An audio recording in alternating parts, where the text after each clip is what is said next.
Kayatihina Gurudev Kripa Bindu Diya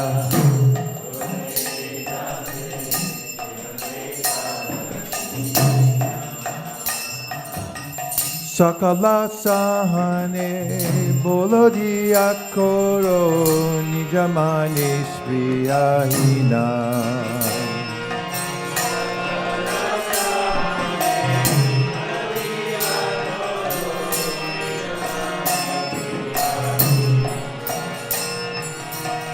Sakale Saman Korite Shakati Dehonata Jata Jata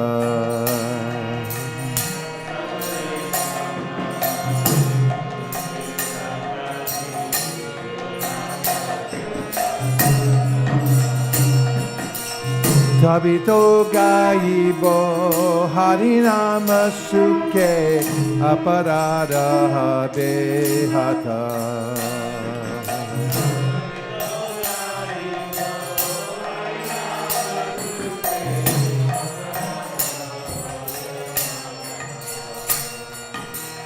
Kabiheno Kripa Labhaya Jano Kritartha Hoy Denata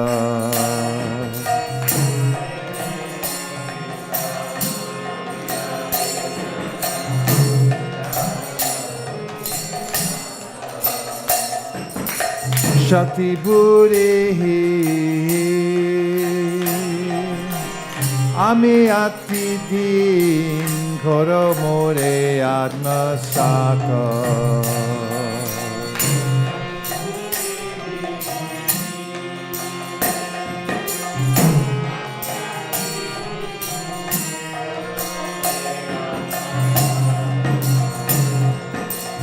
Yogyata Vichare Kichunahi Pai Tomhara Karuna Sara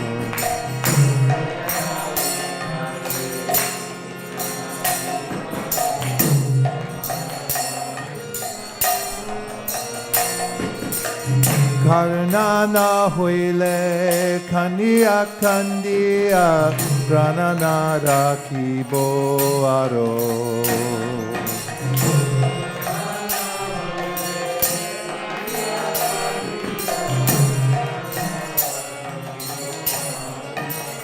Gurudev Kripa Bindu Diya Korohe Dase Chinapikayatihina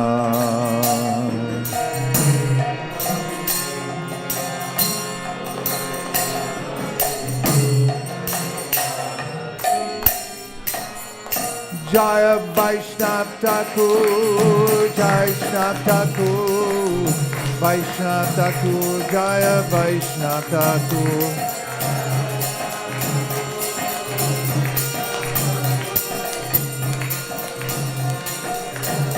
Jaya Jaya Prabhupada Prabhupada Prabhupada Jaya Jaya Prabhupada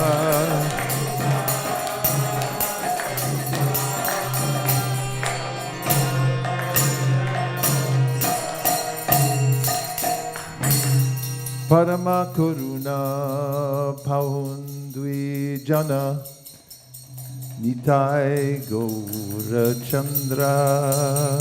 Help me out now. Karuna Paundvi Jana Nitai Gaura Chandra Parama Karuna Paundvi Jana Nitai Gaura Chandra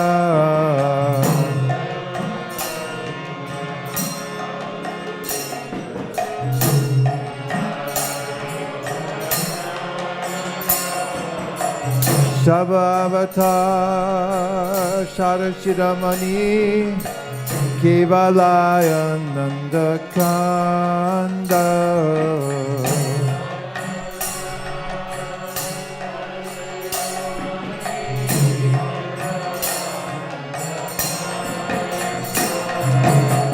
Bajo Bajo Bhai Chaitanya Nithai Sudrida Vishwasa Kori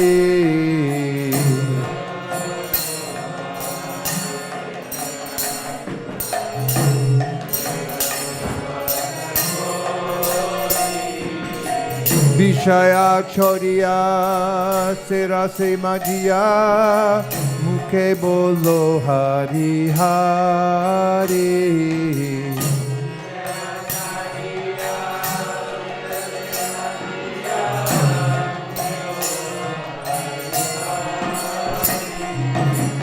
Deko Ore Bai Subhuvane Nai E Mona Doya La Tata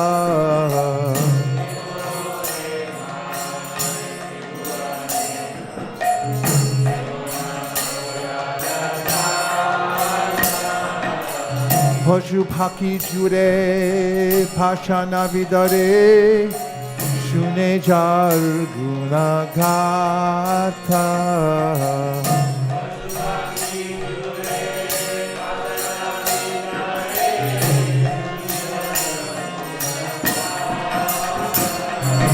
Samsare Majia Rohili Podia Separe Nahi Loasha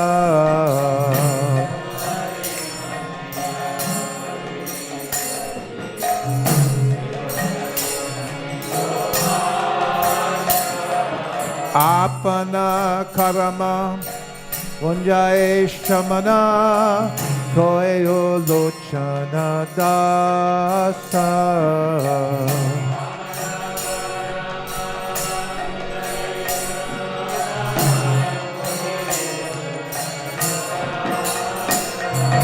Paramakaruna Bhavundri Jana Nitai Gaurachandra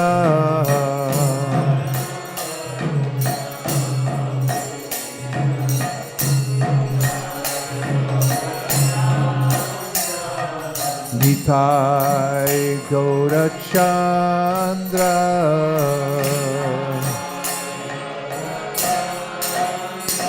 Jaya Gaura Nitai Gaura Nitai Gaura Nitai Jaya Gaura Nitai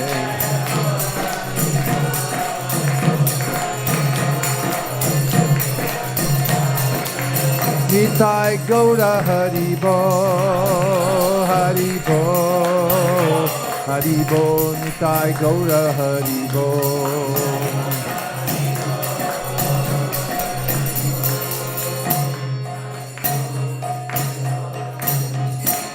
Now over to Vrindavan Mangalartik with Bibha Bari Shesha. We transport ourselves on sound, just like the yogis. They dive in the Ganges at a certain point and come out in another planetary system. We go from one spiritual Dham to the other, and this one transports us to Sri Vrindavan Dham. We've just gotten up from Mangalartik and rushed to the temple. We got there at 4:29. And now the curtain's open. Shri Shri Gornitai, Shri Shri Krishna Balaram, Shri Shri Radhe Shyam.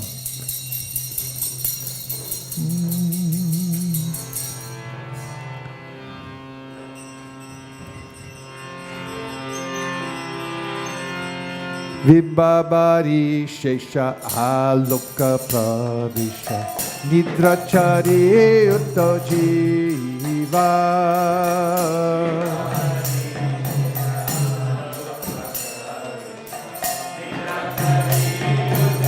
Shri Vrindavan Dham Ki Jai Bolo Hari Hari Mukunda Murari Rama Krishna Hayagriva.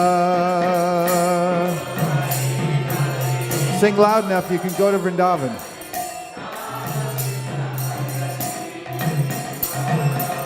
Nrisingha Vamana Shimaru Sudana Brajendra Nandana Shyama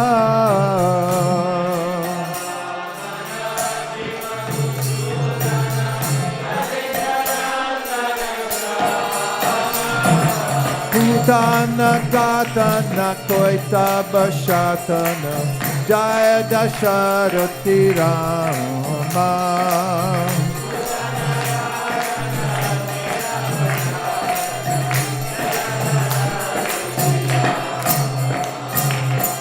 Yashoda Julala Govinda Gopala Vrindavana Purandara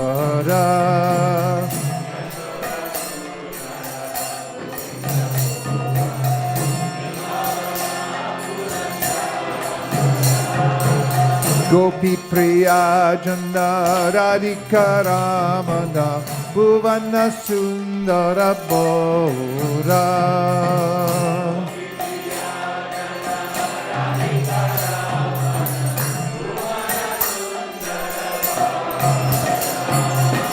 Ravana Takara Makana Taskara Gopi Jana Vastrahare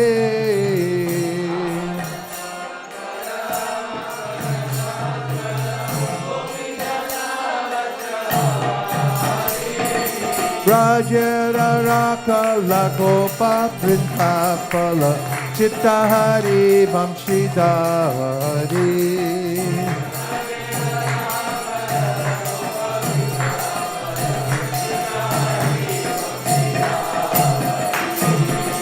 Yogindra Bandhana Shinandanandana Rajachana Bayahari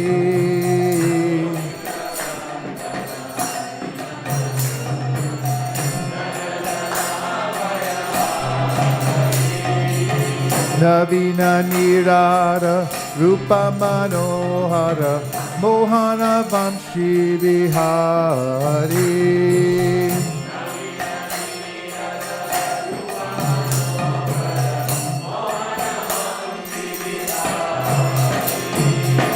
Yashoda Nandana Kamsani Sudana Nikunjara Savilase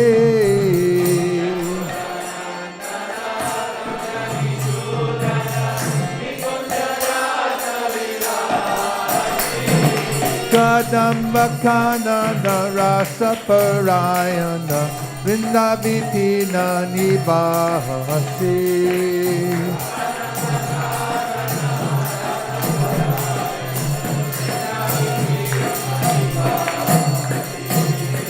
Ananda Vardana Premani Ketana Hulashara Jojakama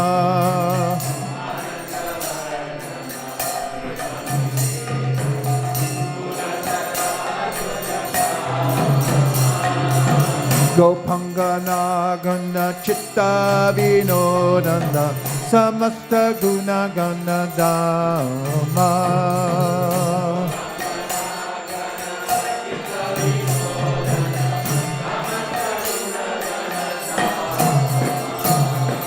Jamuna Jivana Keli Parayana Manasa Chandra Chakora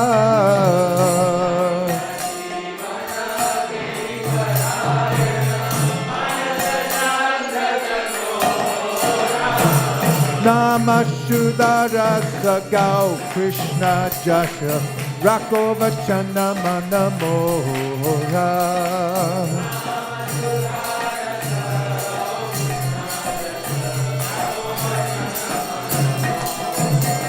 Hare Krishna, Hare Krishna, Krishna Krishna, Hare Hare, Hare Rama, Hare Rama, Rama Rama, Hare Hare.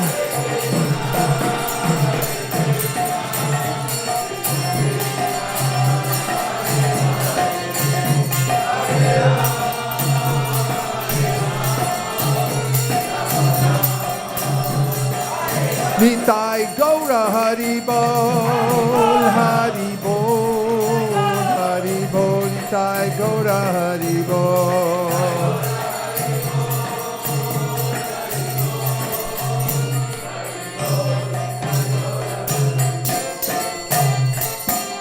Sai Gaura Premanande Hari Hari Hari Hari Bo.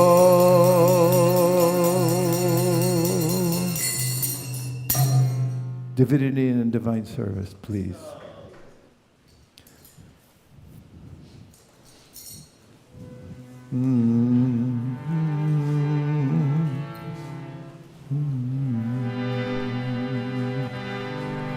Vyasuvacha iti samprashna samhrishto vipranam romaharshani pratipuja vachastesham pravaktum upachakrame sutuvacha yam pravajantam anupetam apetya Dvaipayano viraha kartara ajuhava putreti tan mataya taravo binedus tam sarva bhuta hridayam munim anatosmi yasvanubhavam akila shuti saramekam adhyatma deepam atitirshatam tamondam samsarinam karuna yaha purana kuyam tam vyasa sunum upayami guru muninam narayanam namaskritya naram chaiva narottamam devim saraswatim vyasam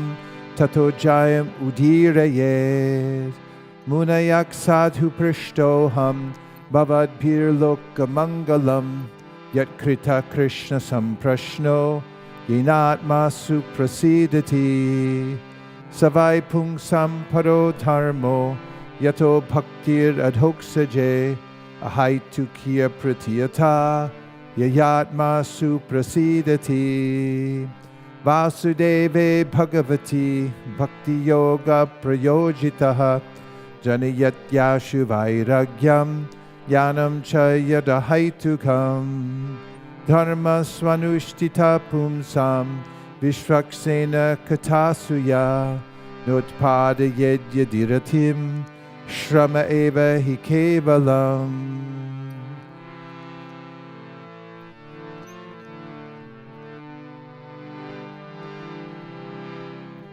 Dharmasya hyapavargasya nartortayo pakalpate nartasya dharmaikantasya Kamolabhaya hi smritaha Kamasya nendriya pritir Labo jiveta yavata Jivasya tattva jignasa Narto yasceha karmabhi Vadanti tattva vidas Tattvam yajnanamadvayam Brahmeti paramatmeti Bhagavaniti shabdyate Tashchadadhana munayo jnana vairagya yuktaya Pashyantyatmani chatmanam Bhaktya shruta grihitaya Atakpumbya dvija shreshta Varnashrama vibhagasha Swanushtistasya dharmasya Samsiddhir haritoshanam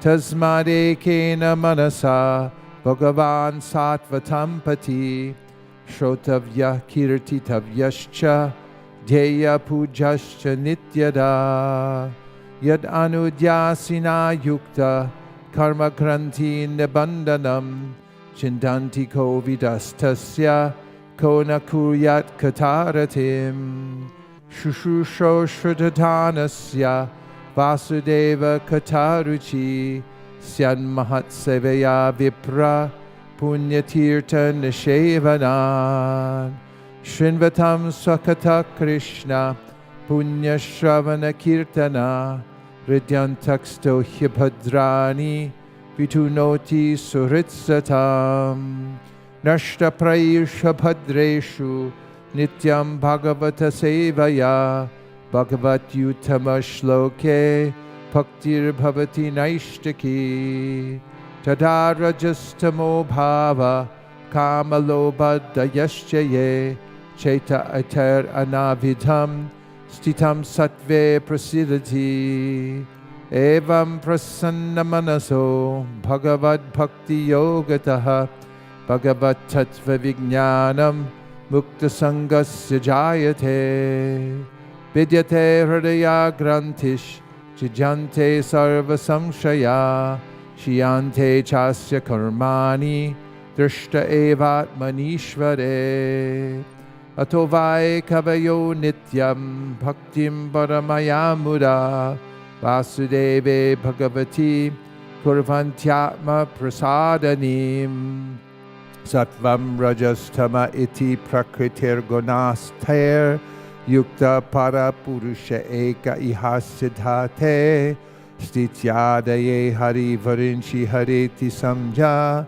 shreyam sitatra kalu sattva tanur nrinam suhu partiva dharano tumas tasmad agnistrayimayaha tamasastu rajastasmad Sattvam yad brahmadarshanam Bejire muneo tagre Bhagavantam adhoksajam Sattvam vishuddham shemaya Kalpante ye nutan'iha Mumokshavo kora rupan Hitva bhuta patinata Narayana kalashanta Bhajanti yana suyava Rajastama prakritaya Samashila bhajanti vai Pitrir bhuta prajeshadin Shri Aishvarya prajepsavaha Vasudeva paraveda Vasudeva paramaka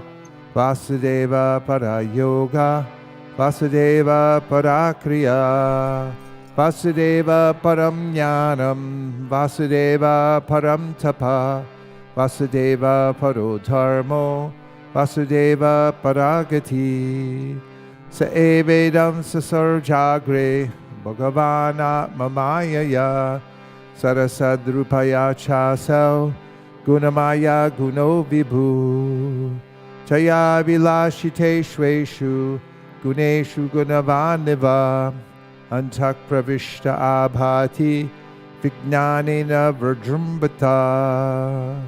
Yata yavahito vanir darushveka svayonishu naneva pati vishvatma bhuteshu cha tatapuman asau gunamayer bhaver bhuta sukshmendriyatmabi svanirmiteshu nirvishto bhukte bhuteshu tadgunan bhavayat yesha satvena Lokan vai lokabhavana Lilavataranurato Devatiryan Nararishu Iti Srimad Bhagavate Mahapurane Paramahansyam Samitayang Pratamaskande Namishyo Prakyane Dvitiyo Dhyayaha Hari Om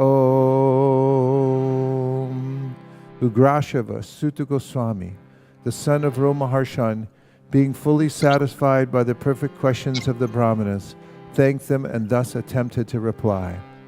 Srila Sutta Goswami said, "Let me offer my respectful obeisances unto that great sage, Shukadeva Goswami, who could enter the hearts of all.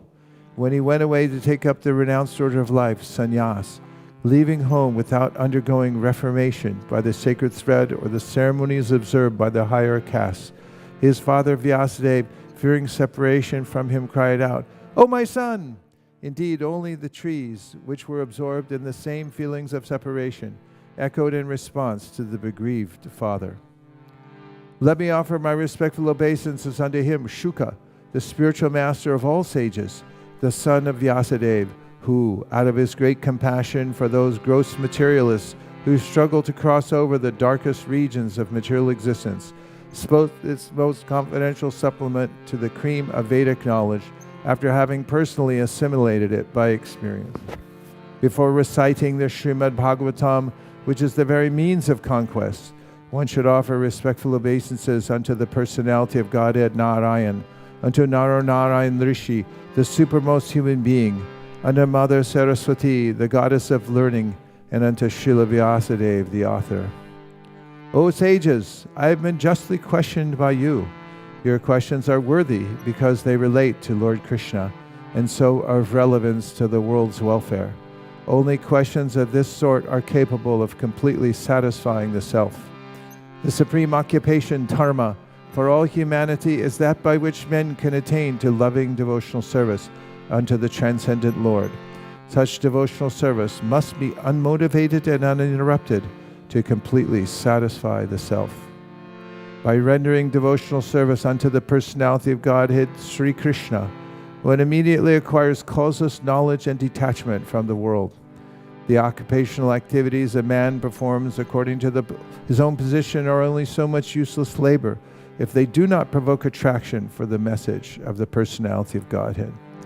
All occupational engagements are certainly meant for ultimate liberation. They should never be performed for material gain. Furthermore, according to sages, one who is engaged in the ultimate occupational service should never use material gain to cultivate sense gratification. Life's desires should never be directed towards sense gratification.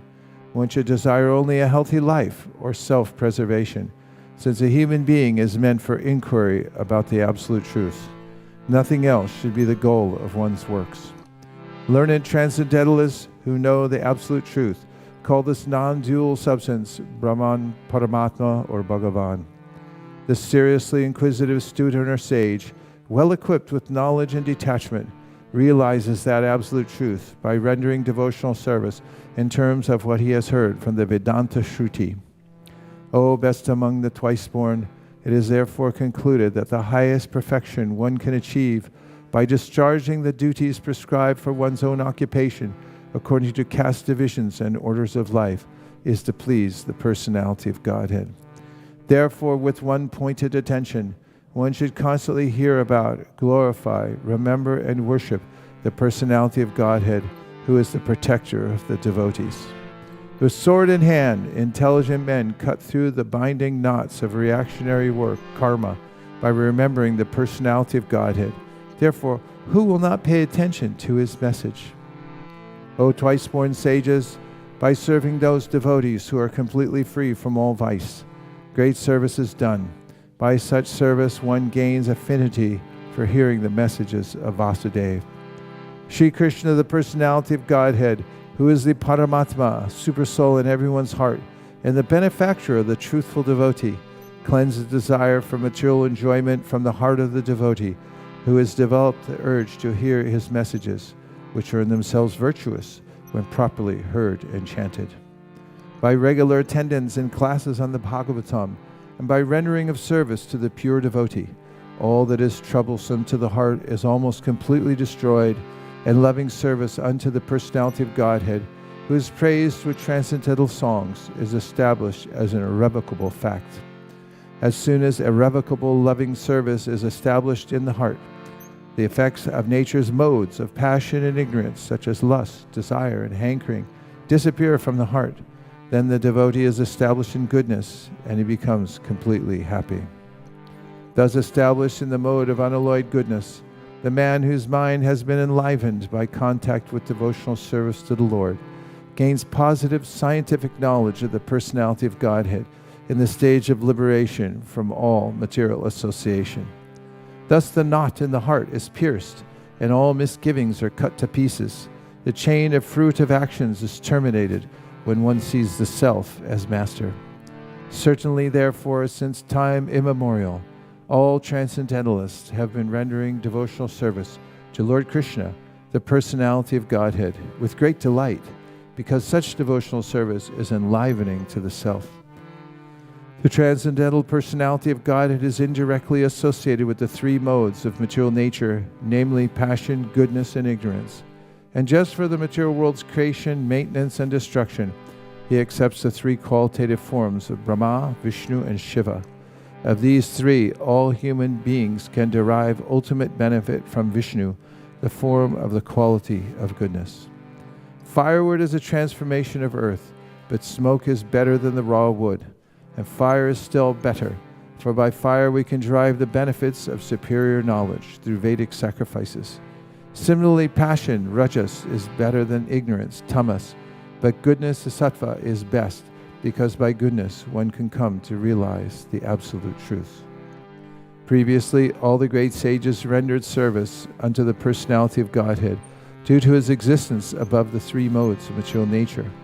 They worshipped him to become free from material conditions and thus derive the ultimate benefit. Whoever follows such great authorities is also eligible for liberation from the material world. Those who are serious about liberation are certainly non-envious, and they respect all, yet they reject the horrible and ghastly forms of the demigods, and worship only the all-blissful forms of Lord Vishnu and his plenary portions. Those who are in the modes of passion and ignorance worship those in the same category, namely the forefathers, other living beings, and the demigods who are in charge of cosmic activities, for they are urged by a desire to be materially benefited with women, wealth, power, and progeny. In the revealed scriptures, the ultimate object of knowledge is Sri Krishna, the personality of Godhead. The purpose of performing sacrifice is to please him. Yoga is for realizing him. All fruitive activities are ultimately rewarded by him only. He is supreme knowledge, and all severe austerities are performed to know him.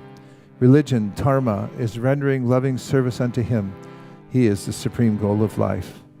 In the beginning of the material creation, that absolute personality of Godhead, Vasudeva, in his transcendental position, created the energies of cause and effect by his own internal energy. After creating the material substance, the Lord Vasudeva expands himself and enters into it. And although he is within the material modes of nature and appears to be one of the created beings, he is always fully enlightened in his transcendental position. The Lord as Supersoul pervades all things, just as fire permeates wood, and so he appears to be of many varieties, although he is the absolute one without a second. The Supersoul enters into the bodies of the created beings who are influenced by the modes of material nature and causes them to enjoy the effects of these modes by the subtle mind. Thus the Lord of the universes maintains all planets inhabited by demigods, men, and lower animals. Assuming the roles of incarnations, he performs pastimes to reclaim those in the mode of pure goodness. Thus end the Bhaktivedanta translations of the first canto, second chapter of the Srimad Bhagavatam entitled Divinity and Divine Service. Nitai Gaura Haribo, Haribo, Haribo, Nitai Gaura Haribo.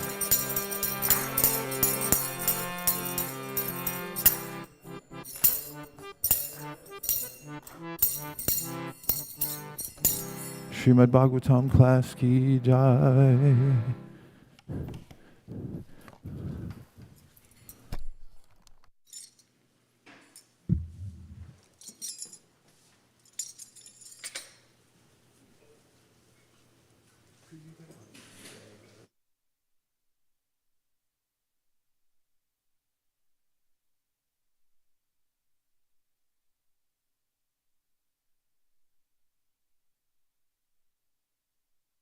Thank you.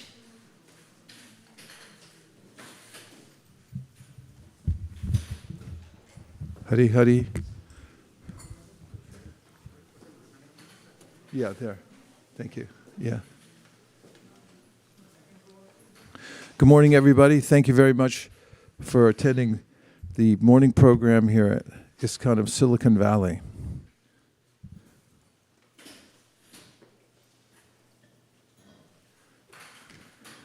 Now we're going to sing a song from the spiritual world.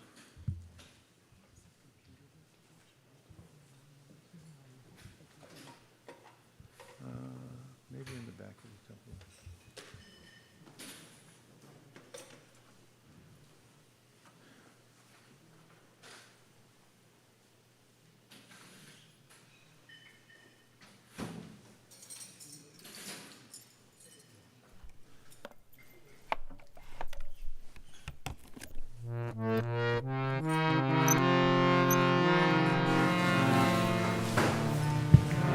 Hare Krishna, Hare Krishna. Is everybody ready? We're going to take a journey into Goloka Vrindavan, where Krishna is with his friends and family. This is Nijadam. It's the place where he's himself as the loving reciprocator of his devotees' love. It's described in the Sri Brahma Samhita that Goloka Vrindavan is overflowing with the loving exchanges between Krishna and his devotees. And in this song, Jai Radha Madhava, we hear about all the different relationships in the spiritual world. And just by hearing the song, we have a window to the spiritual world and we can enter within it.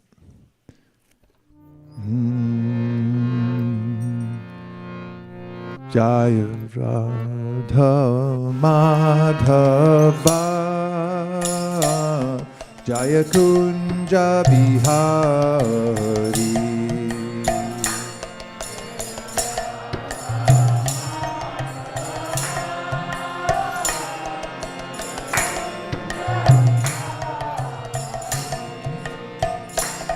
Jaya Radha Madhava Jaya Kunja Bihari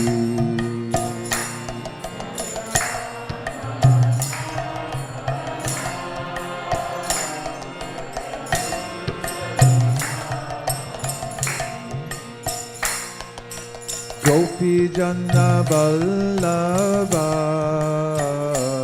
Jaya Girivardhari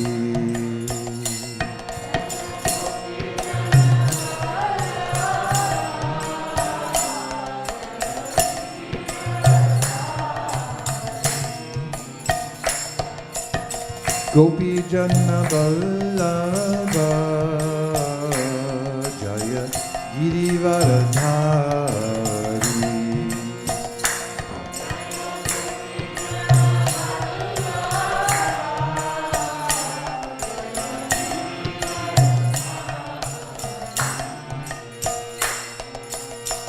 Yashodanandana Vraja Janaranjana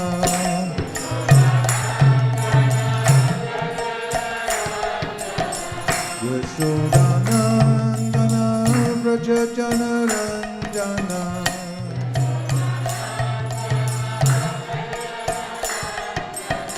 Yashodanandana Vraja Janaranjana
Back to Goloka Vrindavan, Hari Bol.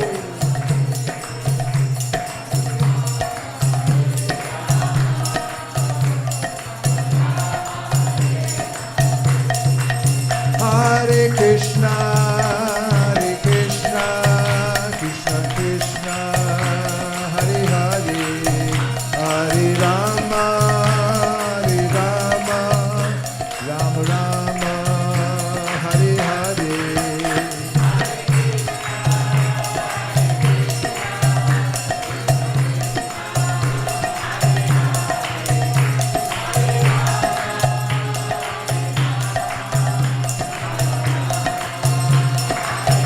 Jai Jai Prabhupada, Prabhupada, Prabhupada, Jai Jai Prabhupada.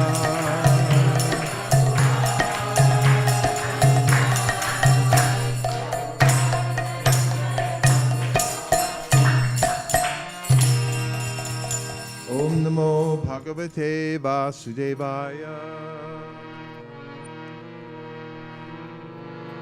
Om Namo Bhagavate Vasudevaya. Om Namo Bhagavate Vasudevaya. Narayanam Namaskritya Naram Chaiva Narottamam Devim Sarasatim Vyasam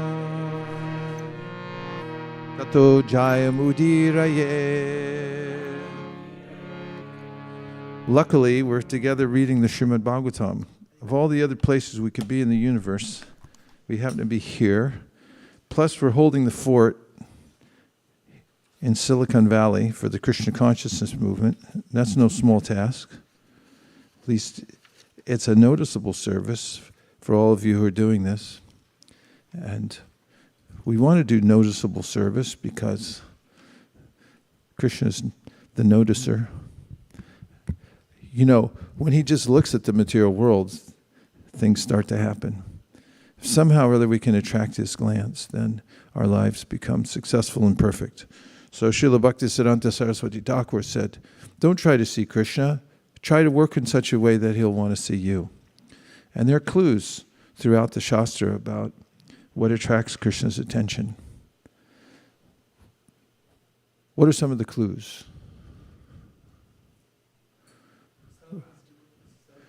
Serve the devotees. Does everyone agree with that? Then we need at least 5 pieces of evidence, solid pieces of evidence, that by serving devotees, then one can attract the attention of Krishna. And I need somebody to please keep copious notes so we can review the trail. So number 1, we'll take from, I'll call on people randomly, so be ready and be well studied. Okay, Shastra Sar Prada, give us the first verse from the Shastra, indicating that in order to make advancement in devotional service, one must serve devotees. Could we provide microphones for all of our audience members? It's a rare thing. I travel around to various places and not everyone gets a microphone. We have 4 of them, but then if we keep them in the room, it's hard to use them. Be very generous with the mics. Everybody, please go ahead, Prabhu. Tulayama lavenapi na svargam na punarbhavam bhagavat sangi sangasya martyanam kimutashesha. Can we put that verse up, please? Tulayama lavenapi na swargam na punarbhavam bhagavat sangi sangasya martyanam kimutashishaha. That verse is repeated in the Srimad Bhagavatam. Tulayama lavenapi na swargam na bhavam na punarbhavam. So this verse says, as we're getting it up on the screen in 7 seconds or less, or your money back from the gasoline you used to drive here today, which could be a lot. Tulayama lavenapi. I don't know the verse number, It's repeated though. Just somebody look it up. You got to be fast. 1:18. 1:18:13. Thank you. 1:18:13.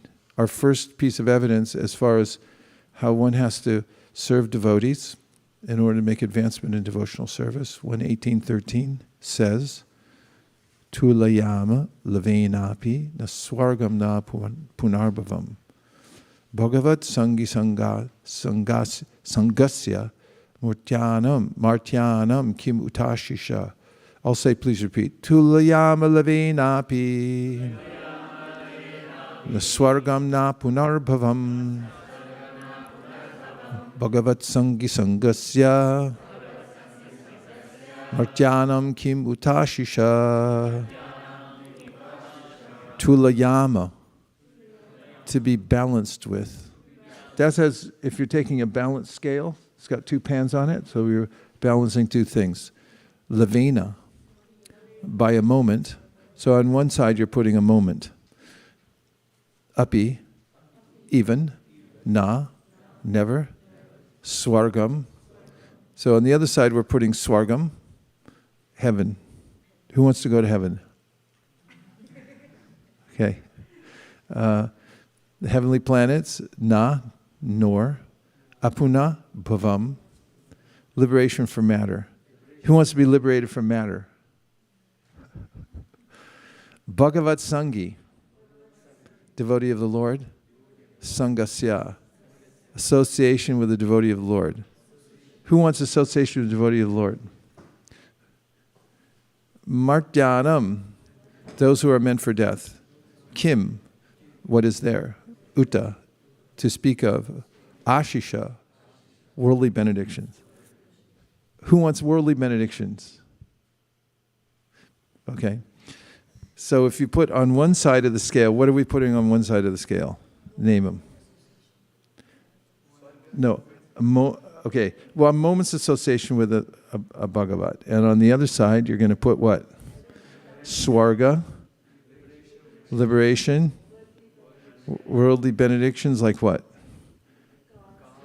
Season tickets to the Giants games? Okay. What other things go on the scale?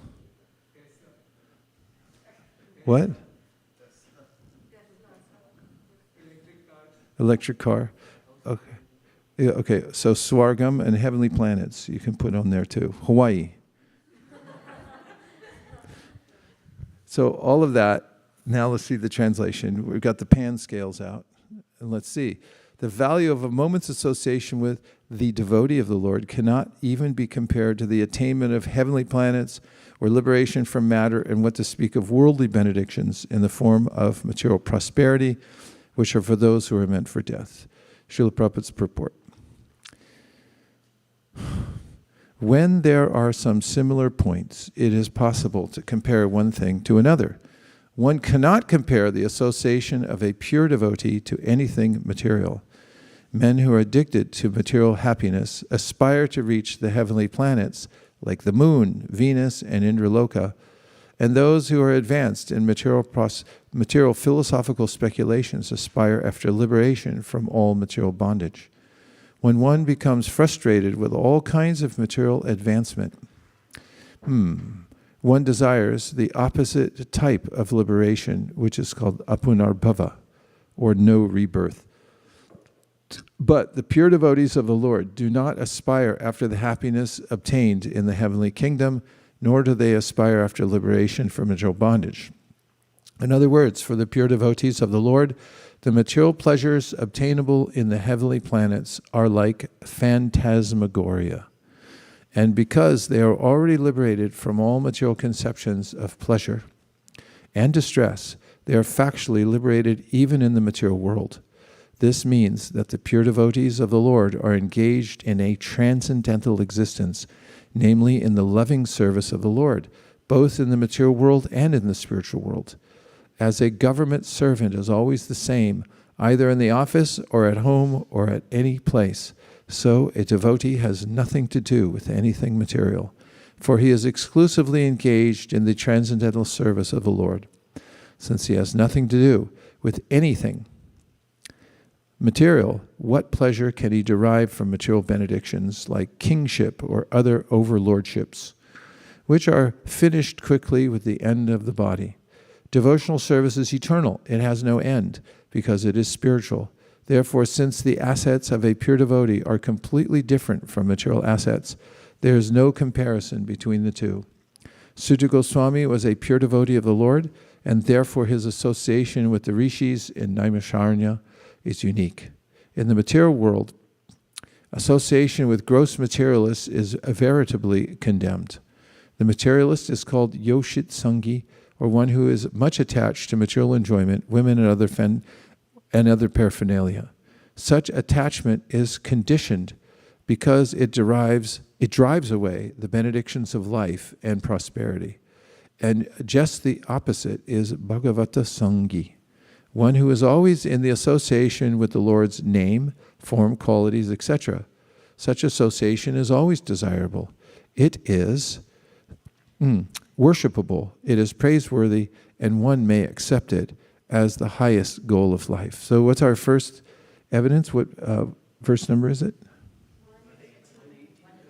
1:18-13. And where else does that verse appear? It's twice, no? At least twice in the Bhagavat. Could somebody look it up and see where else it appears? Comes twice. 4:30-34. Could we see, please? It's so important that it's mentioned twice. Same verse. 4:30-34. Tulayama Lavenapi. Yes, Prabhu. Prabhu, a question. Why limit yourself to serving the devotees? Why not serve poor and destitutes, even if they're not devotees? Serve who? Poor and destitutes, people who have no hope in life. How would you serve them?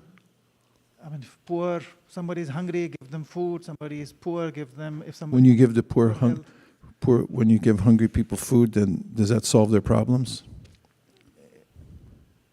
it solves their immediate problem. Pardon me? It solves their immediate problem. I mean, somebody who's hungry, the thing Does they it desire most does it solve the hunger problem when we feed people? Temporarily? temporarily, yes. Yeah. So with poor people, how do you serve them? If you give them money, does it help them? You can give them job or give them. So the people with jobs, are they happy?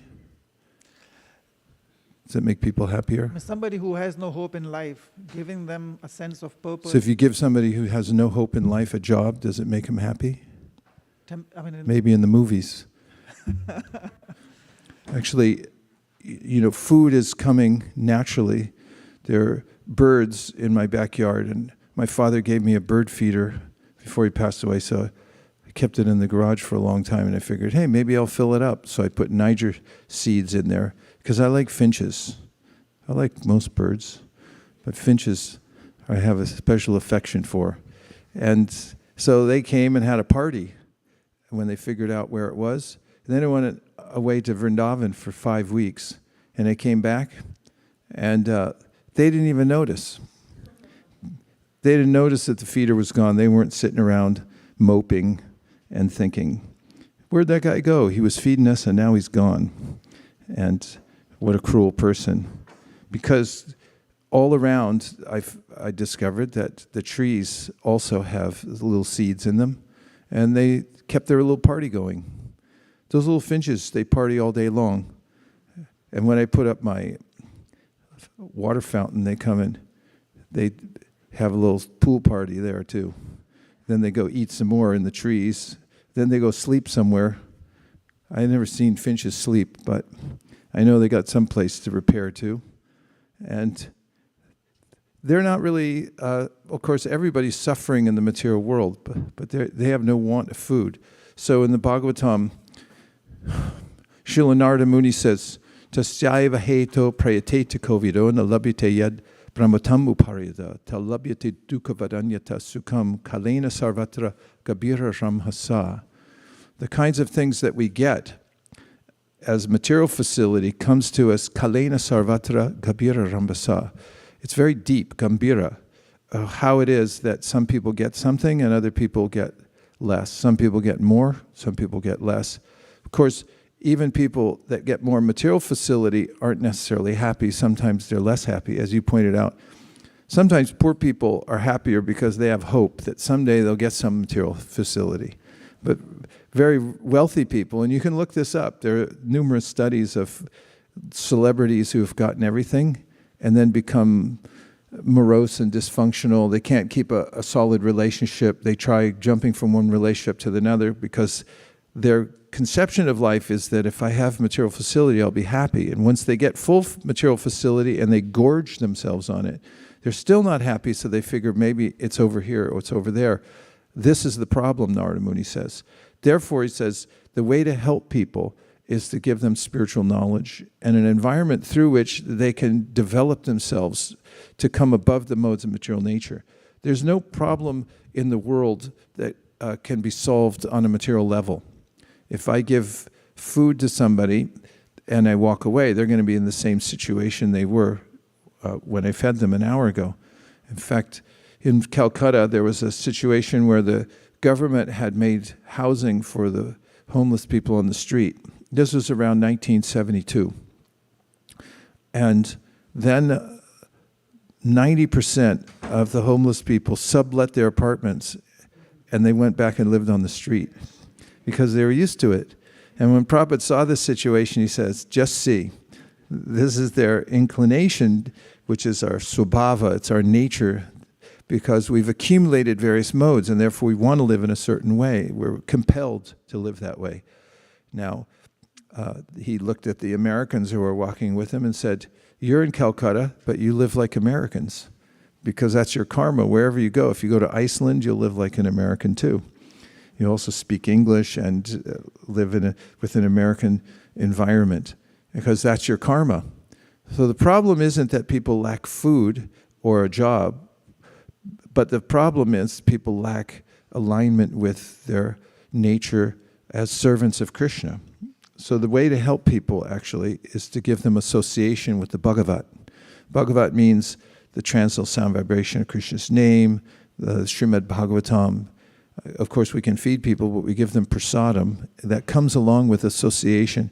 And best of all, association with those who are already either fully above the modes of material nature or who are in progress of making advancement to rise above the modes of material nature because of their association with devotees, and who no longer have optimism about organizing their lives in such a way that they can be happy in the material world.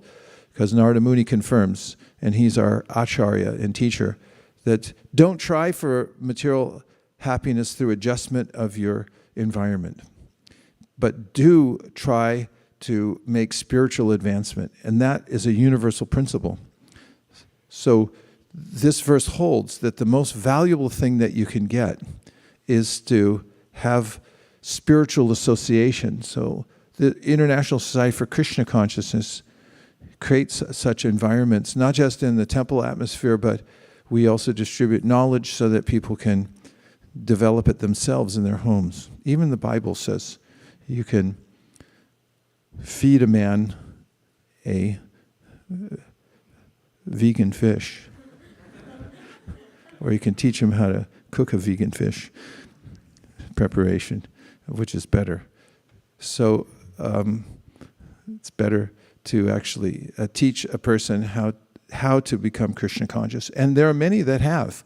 There are examples given in the Srimad Bhagavatam and the Chaitanya Charitamrita. For instance, Magrari.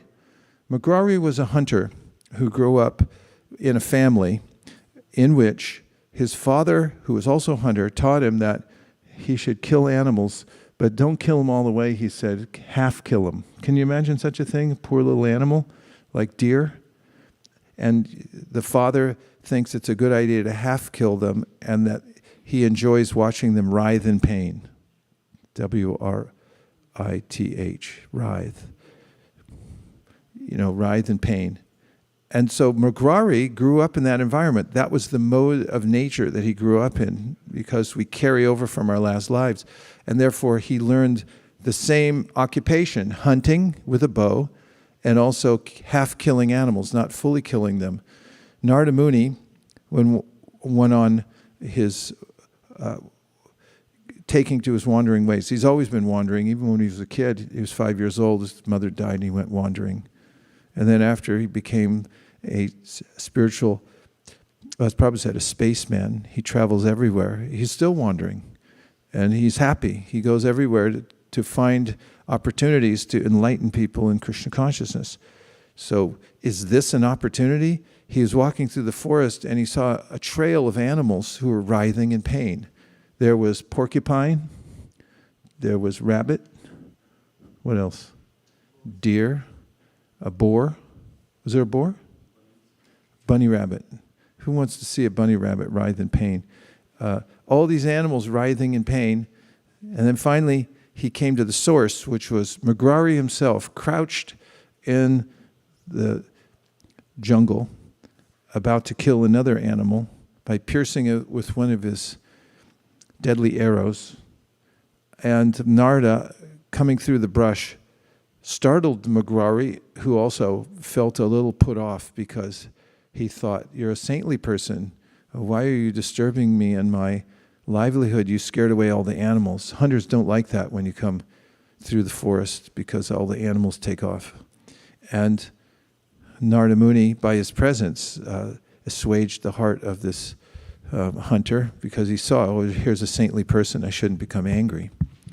And then Narada Muni befriended him and said, as he taught him the process of how to become transcendental in modes of nature, first step he said, he asked them a question, why not kill the animals all the way? See, for somebody who's in such a lowly situation that he thinks that killing animals and leaving them half killed for some time until they die in pain is a good idea, he started with, couldn't you just kill them all the way? And Mugrari answered that, oh, my father taught me to do this. It's part of our family tradition. There are a lot of family traditions. People go on turkey hunts. I mean, this is America. It's a land of guns and all kinds of weapons. People like their guns here. And don't take my guns away. And so people like to go out, they call it a turkey shoot. Turkeys are nice birds. They have a little home and a family, and they have young ones that they're attached to. And you just go out and shoot them. And then people also kill all kinds of other animals. I won't get into the details, but it's a pastime that people have. Not only that, they'll put them over a hot fire, these animals, after they kill them, and sometimes before they kill them. Sometimes they bury them in the ground and then dig them up again and eat them. These things are going on. So this becomes the tendency of people who are born in such an environment. Am I getting too graphic? It's a family show. And so Mugrari was in that category. He thought this is a good idea. He wasn't being sarcastic. He just said, this is what my father taught me. Then Narada Muni gave him spiritual knowledge. He said, well, did you know that when you kill animals like this, then after you leave this world, you also have to be subjected to the same type of torture by them. They'll be waiting for you and they'll do the same thing to you. How do you like that? Then Mugrari started, through the association of Narada and also by getting knowledge, thinking of consequences, which was that human life is for us to think of the consequences and not just go through life doing whatever one wishes or speculating about what's best. One should find out exactly what's in one's best interest. So then Mugrari came to an epiphany. What's an epiphany? And where does it come from? You want to guess? What's the PIE behind epiphany?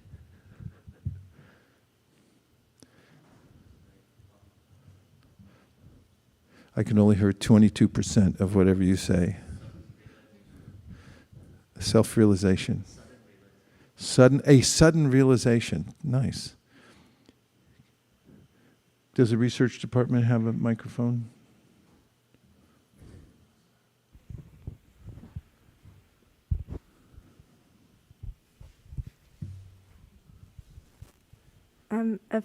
Epiphany is from the early 14th. Is it epiphany or epiphany? An N-Y. It ends in N-Y. Could you spell it, please? Epiphany. N? Yeah. Epiphany. Mhm. Okay. It's from the early 14th century, and it means festival of the manifestation of Christ. It comes from late Greek manifestation, striking appearance, festival held in commemoration of the appearance of a god at some particular place. And it comes from the word epiphanin, which means to manifest, display, show off, come suddenly into view. Come suddenly into view. So then he said, what should I do? And Narada said, I'll teach you exactly what to do, how to get out of this mess, but you have to take a step first. And the hunter then asked, what should my first step be? And what did Narada Muni tell him? Do you agree? Do you concur? What did he tell him? There was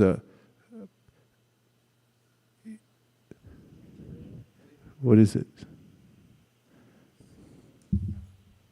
Break the bow. Is it a question or an answer? An answer. Is that your final answer? Break the bow, yes. Break the bow is the final answer. That is correct. So, break the bow. Did he want to break his bow? What if somebody told you to throw your laptop in the bay? And I'll teach you spiritual knowledge. Just wing it in there like a frisbee. You're like, wait a minute, I've got all my stuff in here. This is how I make my living. So, but he told him that. He said, first you break your bow, then I'll give you spiritual knowledge. So Narada's expert. And it's interesting too, because when you make this commitment, then you prove yourself ready. Not necessarily saying you have to throw your laptop in the bay, but the fact is that there has to be some sense that I'm giving up the world. This is called tapa. I'm turning away from the optimism I once had in the material world. That's what Magrari did. And he said, okay, I'll prove it. Now I break my bow. I'm going to be dependent on you. And Narada Muni assured him that when he took to spiritual life, he wouldn't be bereft of material facility. Was he bereft? He instructed him to sit down and chant. And what happened was, how did he get all his livelihood? Looking at the people of the village, looking that there is a They said, sadhu. Magrari? Yes. He's sitting chanting japa. He's doing service. He's become kind-hearted. Let's bring him things. And so many goods came in and offers of service to Magrari that he couldn't handle it all. It actually became a burden to him. And he mentioned it to Narada Muni, who made an arrangement with the people of the village. He said, don't bring him too much, just what he needs. In the Gita, Krishna says, Ananyas chintayantamam yejana pariyupasate tesham nityabdyuktanam. And what does vahami mean? Vahamyaham. It means that Krishna personally delivers whatever a person lacks who is fully absorbed in serving him. So Magrari was transformed by the association of Narada Muni, who's a Bhagavat. Not only that, all his problems were solved. So the real solution to life's problems is association with the Bhagavat. So if we just go around and give people food, or we give them a job, let's say we give them a job at a poultry factory. What do they do at a poultry factory? They kill birds all day long. Is that helping them or hurting them? But they're getting a paycheck. But what are they going to spend their paycheck on? Same dead chickens that they just killed. Of course, they may get a few free ones on the side, but eating dead birds that have been killed is a source of more suffering. So Srila Bhaktisiddhanta Saraswati Thakur talks about the way in which philanthropy often ends up being counterproductive, because we do something to help somebody, but we actually give them a means to make them more entangled in the material world. It's not actual help. So there's this very defined way in which one actually helps people, and it has to do with Bhagavat Sangi. Is that okay? Thank you, Prabhu. Okay, Bali Mardan. I think as you were saying, I was inside and I heard one reflection came to my mind. In my book in Rudra Gita, I have pointed one particular sloka. I forgot the exact verse, but it says, Hare Radbhuta Karmanam Mahatmanam Bhritya Bhrityanam. I think, can you get it? 6, 17, 25, 26, 27. 6, 17, 25, or 26 or 27? Yeah, either 27 maybe. 27. So Lord Shiva, when Kshatriya offended, then Lord Shiva is kind of explaining to Parvati that the servant and servant of the Supreme Personality Godhead, they are like the Mahatmas, and kind of their activities are transcendental. So it's a very nice translation. Let's maybe read.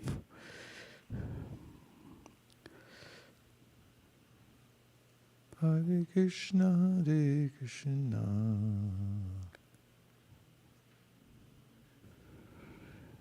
Krishna, Krishna. Can you get it, Hare Mataji? Hare. Oh, sorry, forgot. Just coming. Maybe 27. Can you go to the next one, probably? Yes, I think so. Go to the sloka. Scroll up, yeah. Sri Rudro Vacha Drishtavati Asi Susroni Hareradbhuta Karmana Mahatmyam Bhritya Bhrityanam Nispranam Mahatmanam. Translation. Lord Shiva said, my dear beautiful Parvati, have you seen the greatness of the Vaishnavas?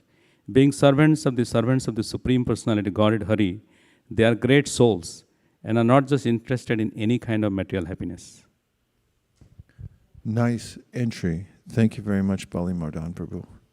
Okay, so take a minute and a half to discuss with somebody who's near you any of the points that stuck in your mind, and then the person you share with will share it with the rest of us. On your mark, get set, go.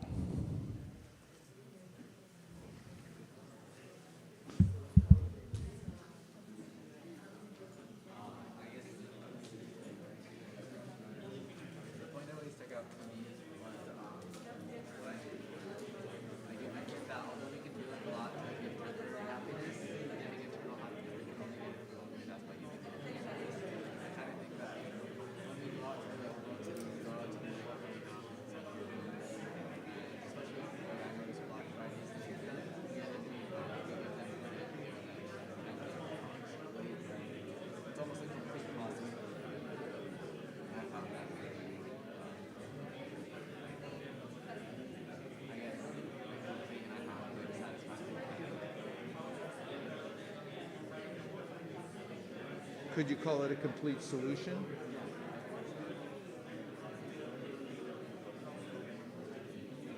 Okay. What I resonated with was the very clear way in which the verse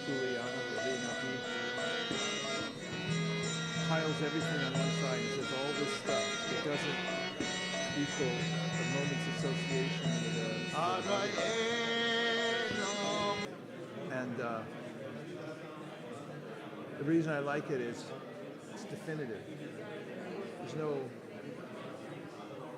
ambiguity. It's so demonstrative that if you weigh these things, everything that you thought was okay or good is actually not equal to just even one moment of the Bhagavad.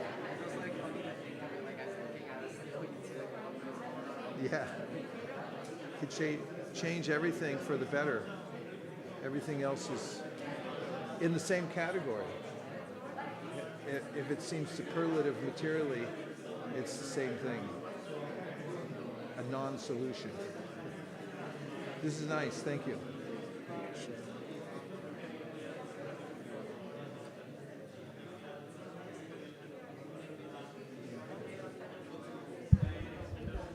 Okay. I hope that was enough time. That was 2 minutes and 30 seconds, I think. Hare Krishna. Okay, let's hear what somebody shared with you. We'll take 5, because we still need 4 more verses of support for our thought about association with devotees being the key to attaining perfection in life. Okay, yes. I'll share what Chaitanya Prabhu mentioned here. Very similar thoughts I have had.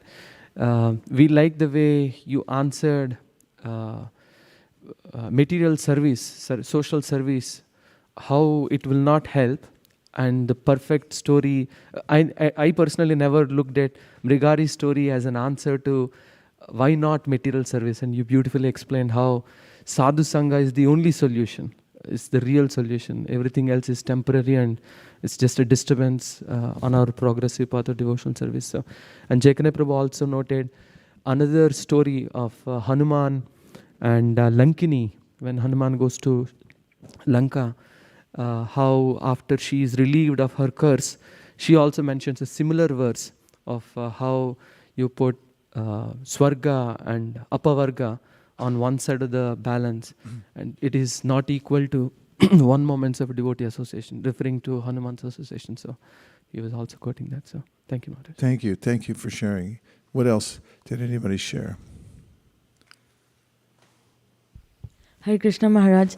I was talking to Mataji here, and she was telling how she and her friends were reading Bhagavad Gita yesterday, and then her friends were reflecting on how if people were less hungry, then they would develop more faith in Krishna consciousness. And she was reflecting on how the points that he had discussed earlier was a perfect segue onto understanding why ending material suffering is not necessarily increasing, or is not necessarily like realization.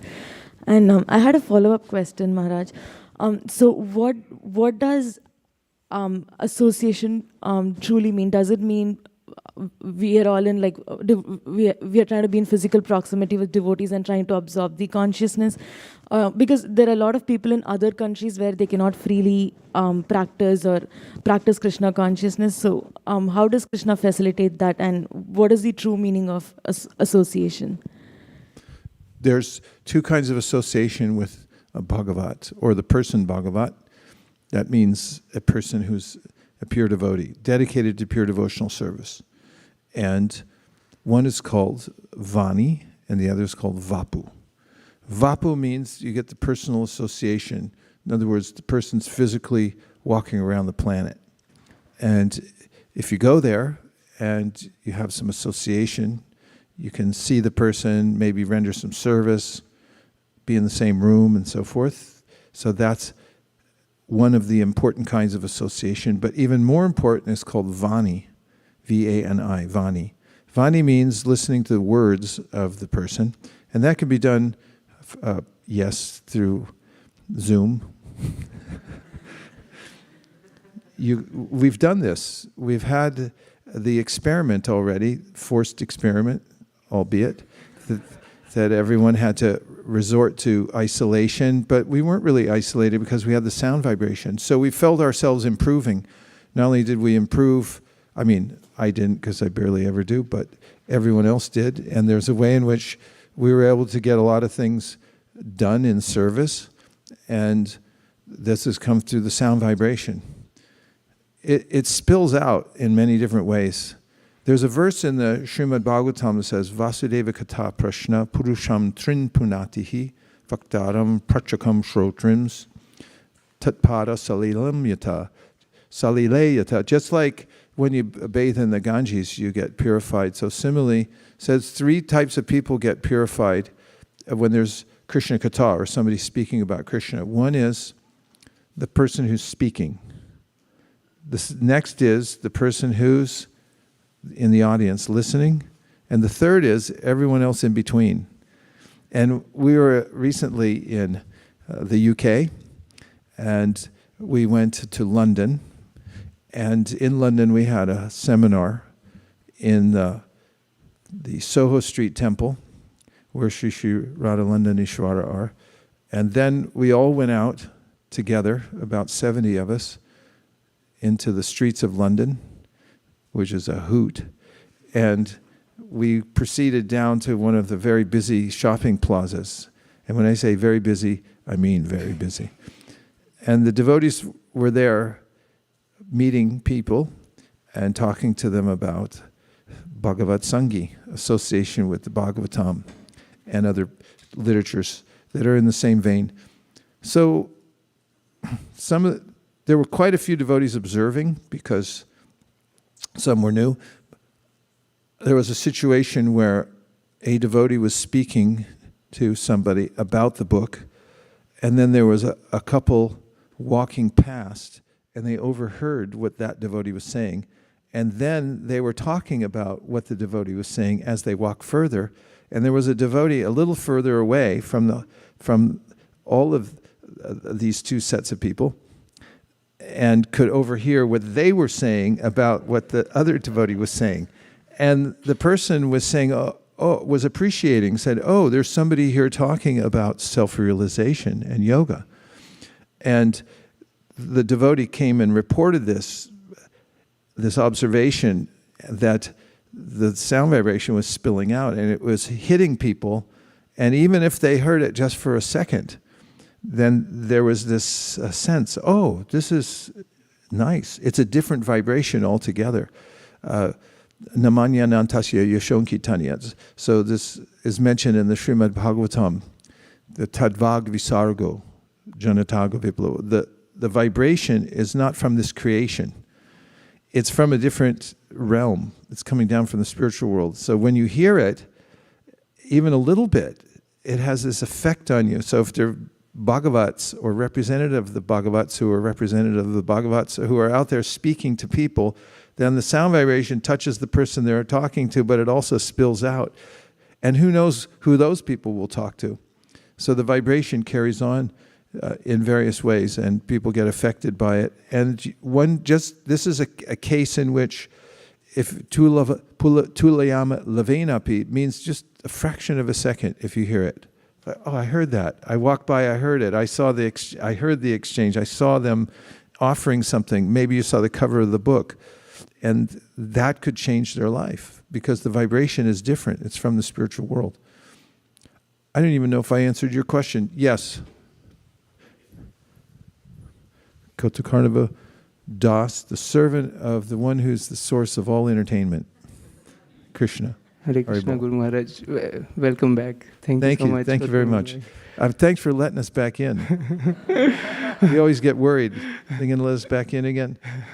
Please go ahead. I discussed with Sundaranand Prabhu and Sri Antriksh Prabhu. Sundaranand Prabhu was appreciating that example or analogy of the scale, Tulyam, that how we can put everything else that we find in the world, heavenly planets, liberation from matter, worldly benedictions, but still it cannot compare to even a moment of devotee association. So that is a very apt analogy. And Sri Antriksh Prabhu mentioned about how this verse is mentioned twice in Bhagavatam. I mean, we didn't notice this, I didn't notice this, but we have verses in Gita which are repeated twice, but in Srimad Bhagavatam this is repeated twice, so it's very, very important. Thank you very much. Do we have that other verse? Is it 4:30:34? Let's just look at it because it could have a slight 4:30:34. There it is again. See, Tulayama lavenapi naswargam napunarbhavam bhagavat sangi sangasya martyanam kimutashi. Identical, right? Let's look at the purport. Purport says, the great saint Prabodhananda Saraswati, a devotee of Lord Chaitanya, has said, Kaivalyam narakayate, Tridashapur akasha pushpayate. For a pure devotee, Kaivalya, merging into the existence of Brahman, the Brahmana effulgence, is no better than living in hell. Similarly, he considers promotion to heavenly planets, Tridashapur, just another kind of phantasmagoria. In other words, a pure devotee does not place much value in the destination of the karmis, the heavenly planets, or in the destination of jnanis, merging into the Brahman effulgence. A pure devotee considers a moment's association with another pure devotee to be far superior to residing in a heavenly planet or merging in the Brahman effulgence. The topmost benediction for those who are living in this material world and are subjected to the repetition of birth and death, transmigration, is association with pure devotees. One should search out such pure devotees and remain with them. One should search out such pure devotees and remain with them. That will make one completely happy, even though living within this material world.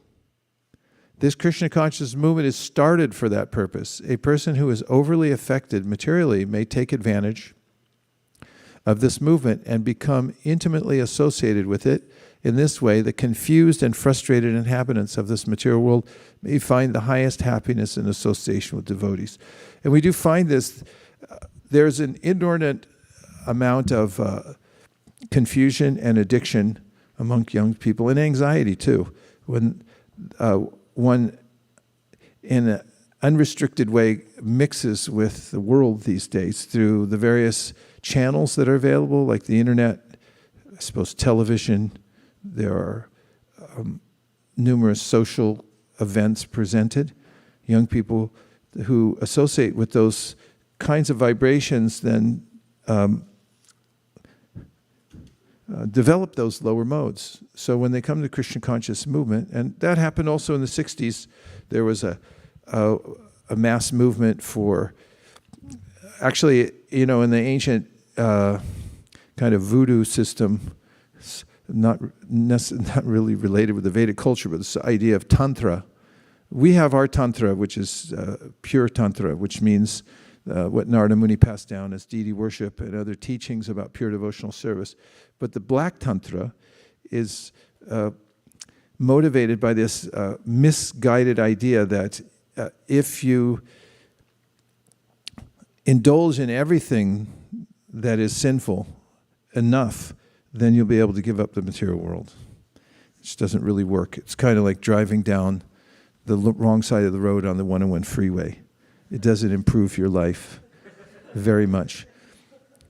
It's misguided, but there's an unspoken rule that is dictated by the lower modes in nature, like rajas and tamas, into the ear of the conditioned soul, saying, you'll be more happy by sinful life.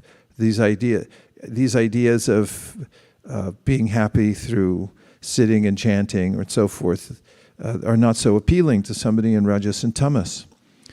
And therefore, having the association of pure devotees so that it occurs to one, maybe there's a better idea, is the solution. And we notice that many people come to the association of Krishna consciousness having been practically pummeled by the lower modes of nature through their association, have some recourse, because over the course of time they can rise above various addictions and the unabated engagement in destructive activities, and they start to become bright and responsible and clean and happy by the association of devotees. So Prabhupada mentions that this is why he started the movement, is to give Bhagavat Sangi. It's specifically for that, because there is no other cure to the problems of life unless one is able to rise above the modes of nature. Krishna says in the Gita, Mam chayo vyabhicharena bhakti yogena sevate sagunan samatityaitan brahma bhuyaya kalpate. If you engage in devotional service, then you can rise above the modes of material nature, and thus you can remedy the maladies which are incurred, which one is incurred by association with the lower modes. Okay, a couple more. Sharing means caring. Microphone. We need more mics in the world. Go ahead. Anushree was mentioning how sometimes by engaging in... A little closer, if you don't mind. When you were talking about the poultry place, Anushree was talking how we can compromise our morals in order to gain material things, and that can relate to the scale that we talked about, how we can compromise taking association of pure devotees by engaging in material activities or even trying to go to the heavenly planets. Yeah, compromising what one knows is right just to get ahead materially is remedied by an understanding that we get exactly what we deserve. Material life is something you can calculate. There's an exact response to whatever we do in the material world on the part of material nature, like a pendulum swing. So you can calculate by involving oneself with material enjoyment, then there's going to be an equal amount of suffering that comes with it. That's built in. Krishna says in the Gita, Yehi samsparchaja bhoga dukkha yonaya evate adyantavanta konteya nate shuramate buddha. A person who is intelligent understands that by having a fling, what's a fling? F-L-I-N-G, with material nature, that there are going to be consequences. You know, there are plays and movies and poems and everything written about people who had a fling. You know what a fling is? Let's hear what it is. Do you have it? A fling or a tryst?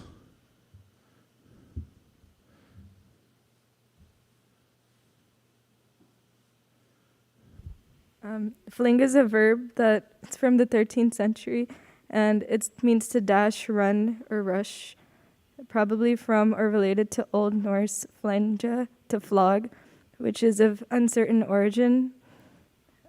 It means to throw, cast, or hurl. I need the more colloquial meaning, yes? It's a short period of enjoyment or wild behavior. And A short period of enjoyment or wild behavior? Fling. Yeah, it could be just a momentary lack of discretion, or using one's will to say, like, oh, the heck with it, I'm just going to do anything. And then go ahead, there was more, right? Okay. So a fling means, it's just like temporary, I'll just indulge in this, and then you're not thinking about the consequences. And so there are plenty of stories written about somebody who had a fling, and then they had to suffer apparently inordinate consequences. So a person, Krishna says, Raga dvesha vimuktaistu vishayan indriyaishcharan atmavasharavate atma prasadamadigatchati, who becomes aware that Krishna's trying to help us, and he's giving his prasad or his grace or favor to those who will accept his help. And so much of it comes in the way of understanding how to work in the world without whimsically engaging in various kinds of material enjoyment. It doesn't mean that one doesn't enjoy. It's the opposite. Prasadam adhigacchati, one actually gets a blessed life where one enjoys unlimitedly and ever increasingly. Whereas in the material life, you think you're going to enjoy, but you get stung by the momentary lapse of judgment and touching the material nature. Thank you for sharing. Anything else? One more. So I was discussing. And then we're going to go right down to South India. Okay. I was discussing with Pavni Bhakti, so we've discussed another verse, the Shushrusho Shaddadhanasya Vasudeva Katharuchi, Syan Mahat Sevaya Vipra Punya Tirtha Nishevanat. It means that by serving the devotees, a big service is done, and we get affinity to hear the messages of Lord Vasudeva. And then the following verse is there, like Shinvatam, if you hear, Shinvatam Swakatha Krishna, so he cleans our heart. And so it's like, it starts with the serving of devotees, the whole devotional service. This is such an important point, because when we get association, we take on the qualities of the person we associate with.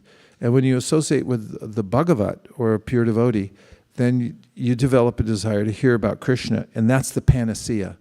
That means that it cures all ills, hearing about Krishna. If you hear about other people having fun, you don't get cured. There's innumerable, and I mean innumerable, movies that one could look up anywhere, and they're all about people, either hapless people degrading themselves more and getting into worse situations, or people making material arrangements so they can become happier. You don't get purified by hearing those. But Krishna has his activities, and if you hear about those, Krishna Katha, then because they're of a different category, they're transcendental, Janma karma cha me divyam evam yo veti tattvata tyakva deham punarjanma naitimam eti sorjuna. Remarkably, just by hearing about Krishna's pastimes, his activities, his leela, his play, we become liberated from the material world and rise above the three modes of material nature. The way he appears in the world, what he does when he gets here, and so forth, you become transcendental. And that we get as a gift from our association with the Bhagavats, because that's how they're distinguished. They have a taste for hearing about Krishna. And they definitely have an aversion for hearing about material subject matters. Nonetheless, they know how to relate everything to Krishna. So even material subject matters they can tie in. Shraddha Devi Dasi, good to see you. Hare Krishna. Could somebody please, before she has to get up, run a microphone back there as quickly as possible? Thank you.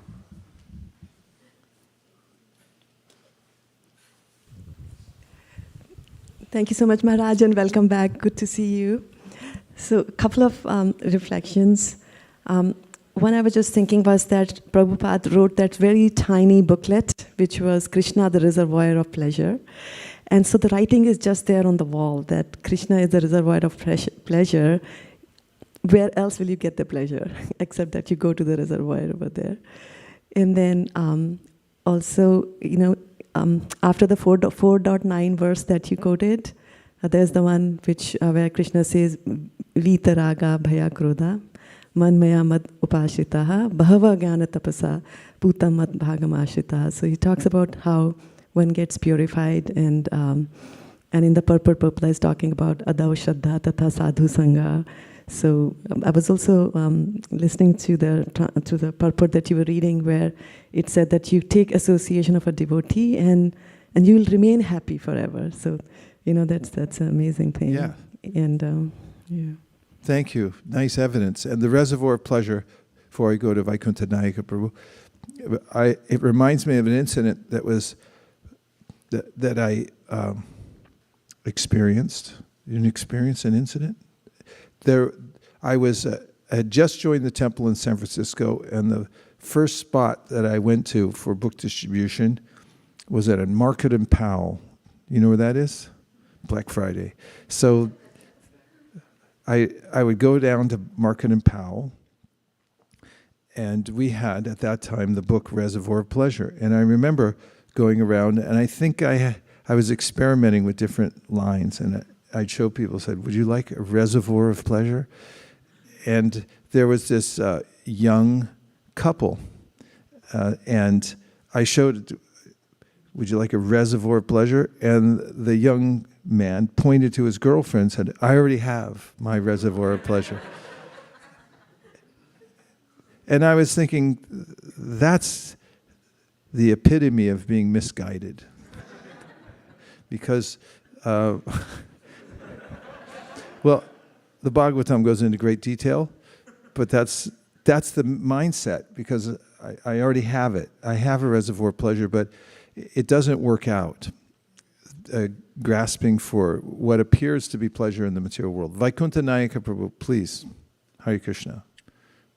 Dandavat Pranam Guru Maharaja. Srila Prabhupada, all the best to you. Very happy to see you again. Hare Krishna. Maharaj, my question, actually, I was just thinking, Mrigari was so fallen, but yet he seemed to have hit the ultimate jackpot of getting to meet a pure devotee of the stature of Srila Narad Dev.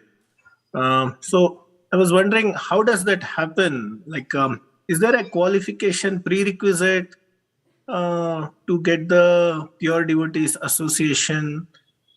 Surely there should be more. It can't be chance, right? Or, of course, pure devotees go distribute to everybody, but what was the qualification that he had that he got the association of such a pure devotee? Yeah, the devotees are always looking for those who are open to Krishna consciousness, as we know from Bhagavatam, Ishvare Tadadineshu Balisheshu Dusatsucha Prema Maitri Kripopeksha Yakaroti Samadhyama. That Kavi Havi Gogendra says that one should, as a teacher of Krishna consciousness, look for those who are innocent and they're open for the message. One should avoid those that are not. And as we heard this morning from Prabhupada's teaching on the chanting of the holy name, everyone has 100% equal opportunity. But when there are offenses, then it's very difficult to take advantage of it. So Narada Muni is very powerful, and he must have noticed something in Mugrari, as one might when working at Market and Powell. Notice a twinge of openness, even in the most unlikely person. That's happened to everybody, and that's one of the great lessons of going out for distributing Krishna consciousness, is the mind might say, this person's not qualified, but then there's some extra special quality about the person where they, oh no, they are interested. We're always looking for that. Krishna's always looking for it. And he notices, for instance, when Dhruva Maharaj was going to the forest, he was looking for Krishna because he wanted something, and he Krishna, arranged to meet for him to meet Narada Muni. So that desire or openness is something that then gets filled in by the devotees who are moving about. And some are more qualified than others to affect people who are in a lowly condition of life. They have the power to do so, or they may have learned the art also of engaging people, like Jayananda Prabhu. He used to pull people off the streets when he was building the Rath Yatra carts and ask them to, could you hold this for a second? Do you know how to hammer a nail? Could you show me? And then they would get engaged and he would take them further. So at the beginning of the Madhurya Kadambini, there's a discussion about this, about the cause of bhakti that comes from the hearts of devotees who move about the world. And they're looking for those wherever there's an opening to give a Krishna consciousness. And that it's a very mysterious process. In other words, it's not that there's a one-to-one correlation, because the living entity has free will and at any time can accept or not accept, or can hear something and then it goes in and then it plants a seed so that they're willing to take it later or in a next lifetime. And therefore there's such an emphasis by Krishna to distribute Krishna consciousness to others, to give people an opportunity to either take it now by using their free will, or being more inclined to take it later. Hare Krishna. Okay, yes. One more verse I can remember. It's from Chaitanya Charitamrita, and I think in Sanatan Samvad, where Mahaprabhu says that the root cause of devotional service is like associating with pure devotees. Krishna Bhakti Janma Mool. Yeah, that one. Yeah, and even if the love for Krishna is already awakened, still it's very important that we associate with devotees. Okay. Somebody looked that up. Krishna Bhakti Janma Mool. So Mool means the root and Janma means to be born. So Bhakti is born from, Krishna Bhakti is from sadhu-sanga. 2283 in the Madhya. So this will be our second verse, then we only have 3 more to go. And I see the Gandharvika has her hand up. Okay, let me just read this verse and then I'll go to you. Krishna Sure. Bhakti Janma Mool Hai Sadhu Sanga Krishna Prema Janme Teho Puna Mukko Ango.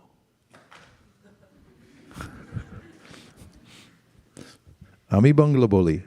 Okay. If you go down, Krishna Bhakti, we'll look at the word for it. It's so simple and nice. Janma Mool, the root cause. Hai is sadhu shango, association with advanced devotees. Krishna Prema, love of Krishna. Janme, wakens. Teho, the same association with devotees. Puna, again, mukko ango, the chief principle. The root cause of devotional service to Lord Krishna is association with advanced devotees. Even when one's dormant love for Krishna awakens, association with devotees is still essential. It's included. So that's our second verse. And we have Gandharvika. And then Malini.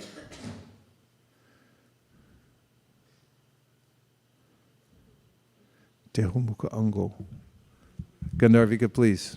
Yes, sorry. So I was hearing a lecture by my god brother. He was Srinivas Acharya Das, and he was sharing one important point, saying that only like 30 to 40% about Krishna is there in the books. The remaining 60% is in the heart of the devotees, in their interaction with Krishna, like how glorious and greatness is there in Krishna and his love and his loving exchanges. So he was exemplifying how only by the association of devotees, it's possible to understand Krishna in his true nature. And so I was also relating it to this sentence where Krishna himself, and this verse says that Sadhavo hridayam mahyam sadhunam hridayam tvaham madanya tena janati naham tebhyo managapi. So he says how he is within the core of the pure devotee's heart and the devotee is within his heart. So that loving exchange is what is the real asset of the devotees, and by associating with them, we get the power of it. Even when we go away from it, we carry that. But when we associate with the modern, as you said, like the other, even the most inspiring association in the material world, it doesn't touch the soul or empower the soul. So, and in relation to that, I was understanding how it's very important to understand the nature of that association. Like, for example, even every sentence, like you said, the holy name is common to all. But if I go deeper and understand, the holy name made Haridas the Namacharya. The holy name made Valmiki. So that holy name can also make me something useful for Krishna. But that much deep understanding of Krishna consciousness is possible only in the association of devotees. So I just wanted to share that with you. Hare Krishna. That was beautiful. Complete meal unto itself. Thank you very much. Malini.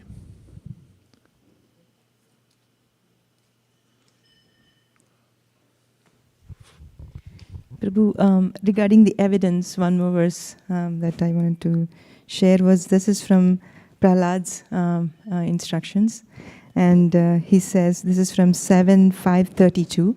7.532. Srimad Bhagavatam. Srimad Bhagavatam.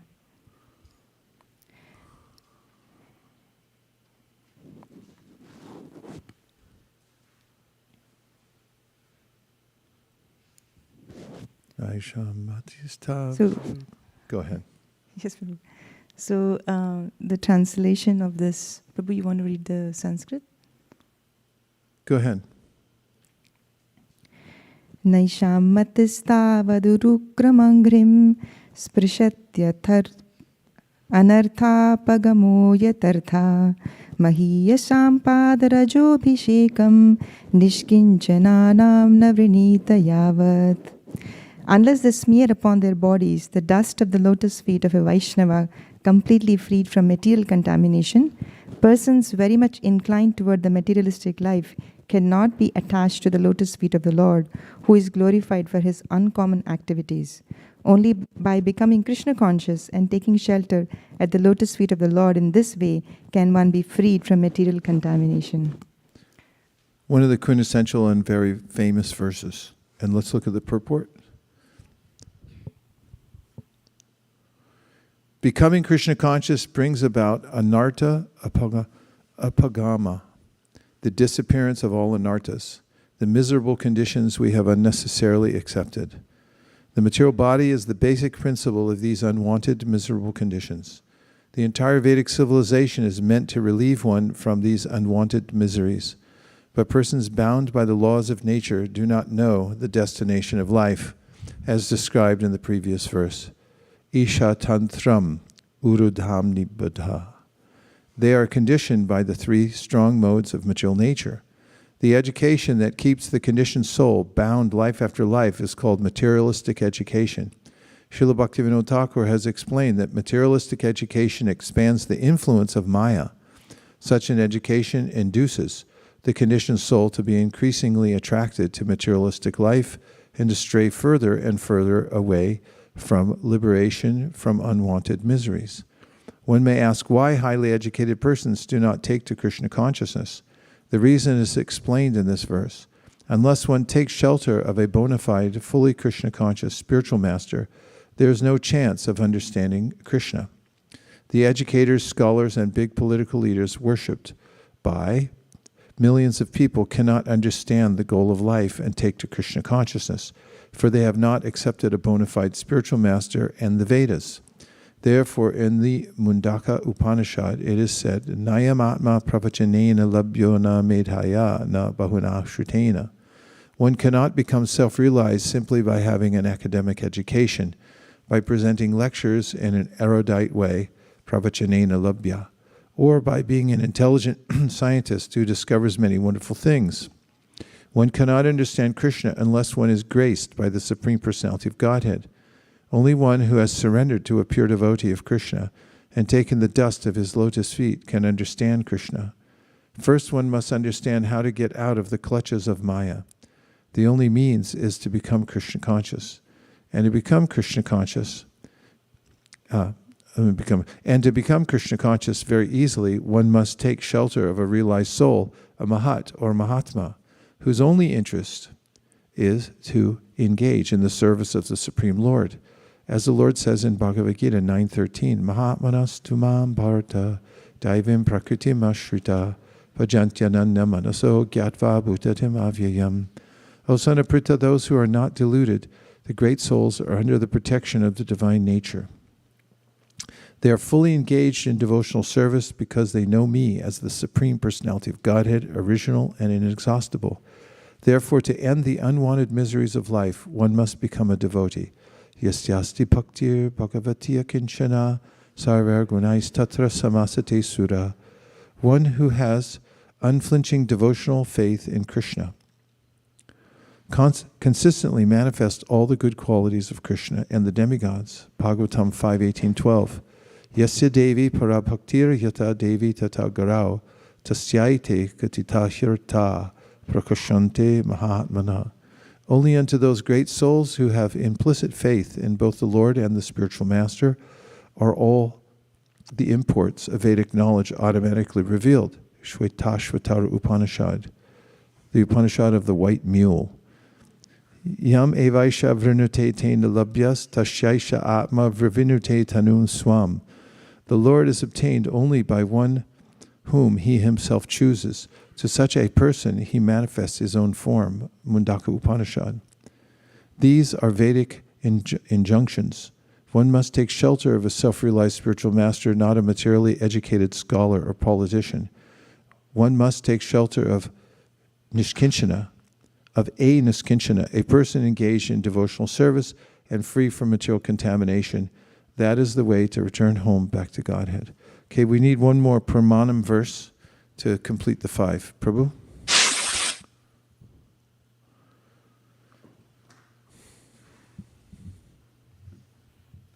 I was thinking of one beautiful verse from Chaitanya Charitamrita, which Lord Shiva tells Mother Parvati. He says, Aradhanam sarvesham Vishnur aradhanam param Tasmat parataram devi tadiyam samarchanam. Says sarvesham, of we could worship all demigods, but of all of them, worshipping Vishnu is the highest. But there is something even more greater than that, and that is worshipping devotees, tadiyanam, devotees who are related to Krishna, Vishnu, worshipping them with firm faith and conviction is the highest. Okay, we'll take it. Thank you. And tadiya means those things in relationship with Krishna. So now, if you know that when you're out walking and you meet somebody, well, not meet them, but just walking past somebody, if you wanted to make friends with them, you're in luck if they're a dog walker. Because all you have to say is, what a nice dog. And therefore, because the dog is the tadiya, there's great love, because dogs are very faithful and loving to their masters. And I mean, right now, one of the great tragedies of the conflict going on in Ukraine is a lot of the refugees, when they leave home, they can't bring their dogs with them. So they get to the border and they say, no dogs. And so the people are doubly heartbroken to lose their companions, and the dogs are so loyal and they have to stay back. So the thing is, for Krishna, the most dear are those who are the devotees. And so if you serve and love the devotees, appreciate the devotees, then it's like with a person, if you try to make a direct relationship, they'll not be immediately inclined, usually, unless they're a complete extrovert. But if you appreciate their dog, then they're immediately inclined, because, oh, you like my dog? And so forth. So love me, love my dog, and this principle's tadiya. If you love the devotees, if you associate, serve the devotees, then that's the best way to serve Krishna. So that's a good one. And I'd like to acknowledge Ramananda Saka Prabhu for his relentless pursuit of excellence in broadcasting.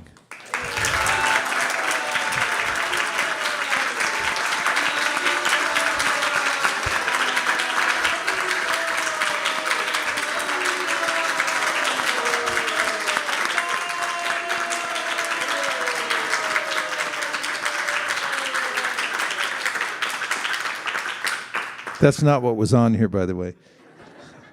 But I think that we should introduce in ISKCON a kind of, there's the Grammys and the Golden Globes and all those. There should be an award given every year for excellence in broadcast presentation. And we'll go around the world, we'll have a panel of judges who will test them all out and look and see who does the best. What do you think? Yes. Who could be on the team to help us sketch out the beginnings of this process? We'll introduce it. I'll introduce it to the GBC body at the next possible juncture. Is it just, you don't have to volunteer for the whole thing, just to sketch it out, okay? You'll take charge of, like, getting an outline started. We're going to put Ramananda forward as our candidate. So we'll do that. There could be other areas of excellence we measure around. Peter Burwash used to do that until he got really ill. But every year he would call all the ISKCON centers in North America, go through the BTG list. He'd call every one of them, and then he'd come up with the list of those who actually answered the phone. And then who did it in a helpful way, who actually had customer service. And a lot of people don't answer the phone. He'd also look and see, take photos of the shoe racks and see which ones had shoe racks, who put their shoes in the rack. Because when you walk up to the temple, sometimes there's just shoes everywhere. It becomes a hazard. And what an aesthetic presentation. You come to a place and it's a pile of shoes. So things like that matter, and I think we should have awards for that. But this we should definitely go for. Another idea I have that I'd like to institute as soon as possible is a shloka exchange. You know the stock exchange? We could have a shloka exchange. So one way that it's possible to do it, that I think would be a lot of fun, is if we have some common way of writing down shlokas. I know a lot of people are into digital, so am I, obviously, but if you write down a shloka on an index card, you know index cards, right? You've heard of them. You get an index card and a pen that has either black and red. It's very effective if you write out the Sanskrit transliteration, and then you put the word for word in red underneath the black writing, so you can just at a glance look at it, and then put the translation, if the verse is small enough, either at the bottom of the card or on the back. And then write the source and the verse number at the top. Neatness counts. How long would it take everybody to write a verse out? Let's ask Chakadola Prabhu, because he's in charge of the Worldwide Shloka Exchange. And I see him on screen. Oh, he's showing one right now. Okay, could you zoom in on Chakadola Prabhu? He was appointed as the head of Shloka memorization. Hare Krishna, Guru Maharaj. Can't we highlight him? Is possible? There it is. Okay. I hope that's not one I wrote, because my handwriting's horrible. We have already started here 2 and 3. Go ahead, Prabhu. I'd like you all to meet the Minister of Shloka Memorization, Chakadola Das. Let's give him a hand.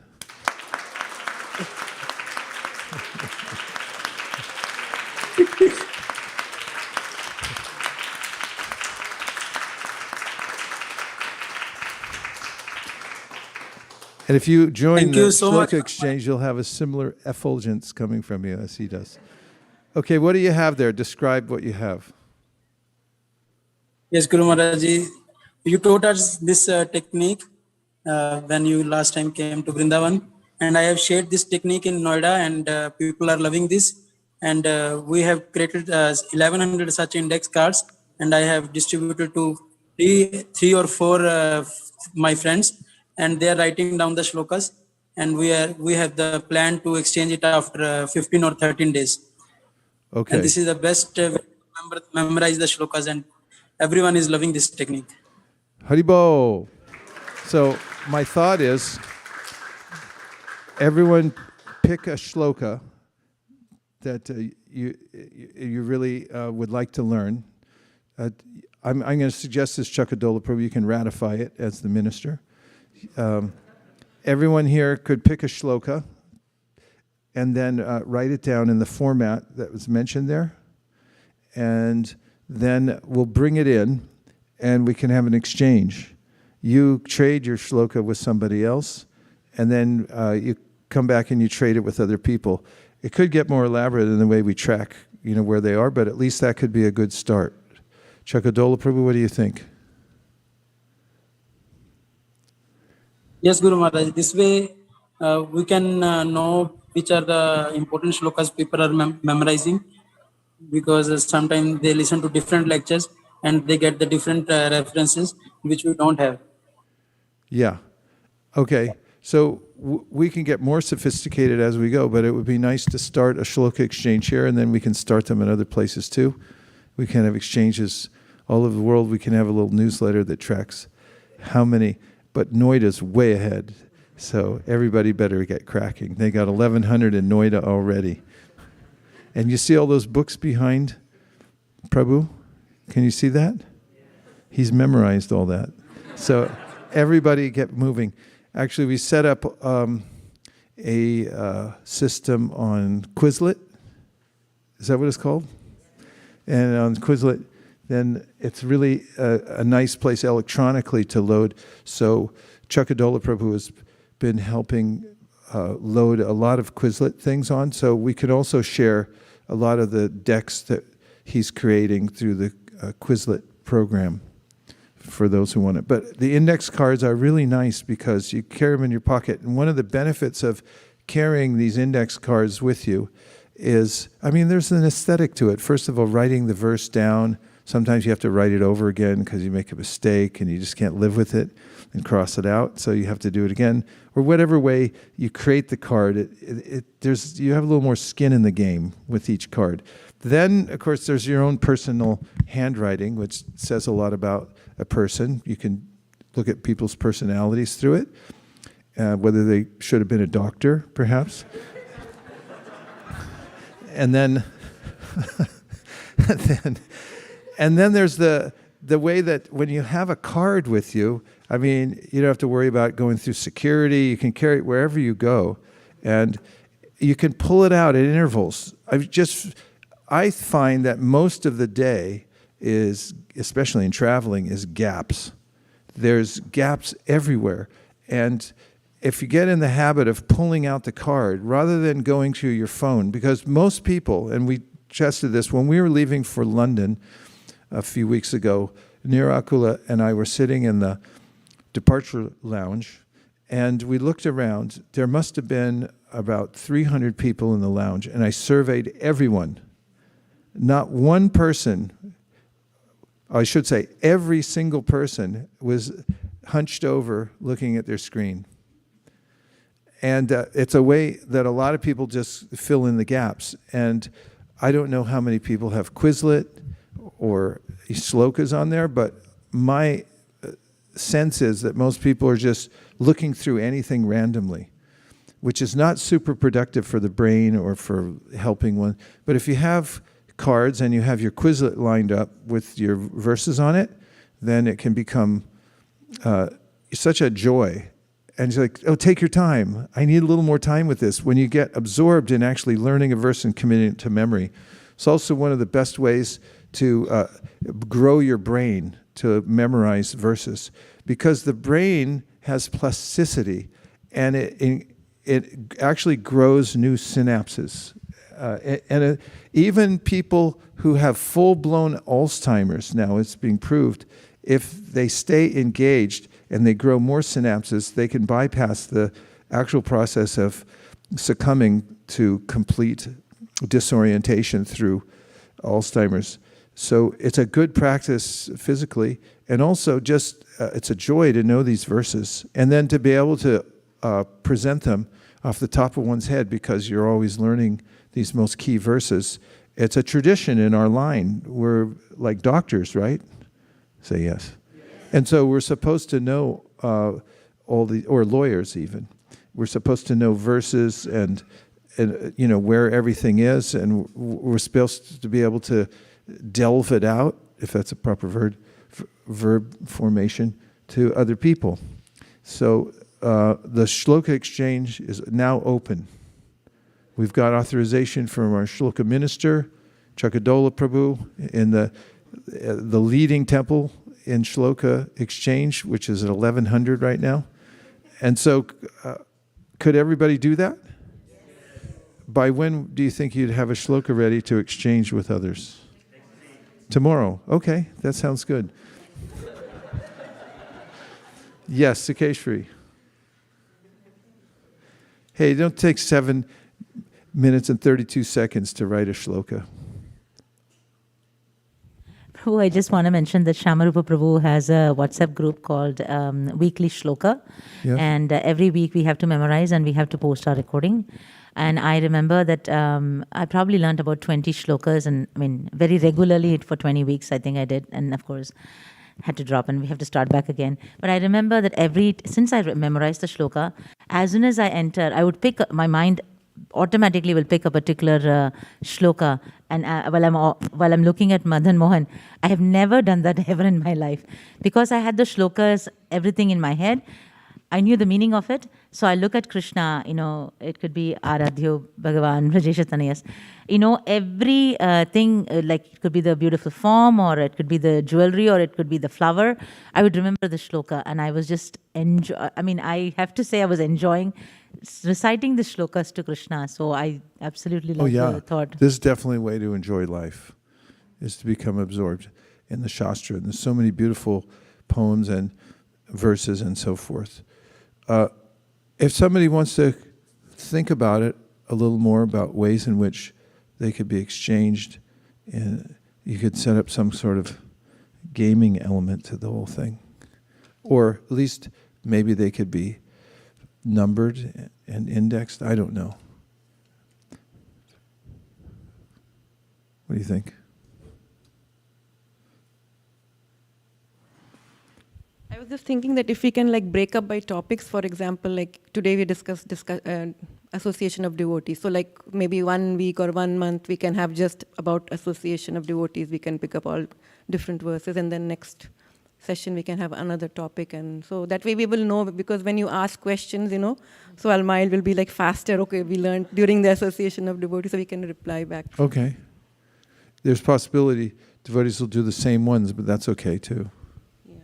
You can still exchange them. See, so and whatever cross pollination there is, you can do that too. So this, Shraddha Devi Dasa, you always have good ideas for such things.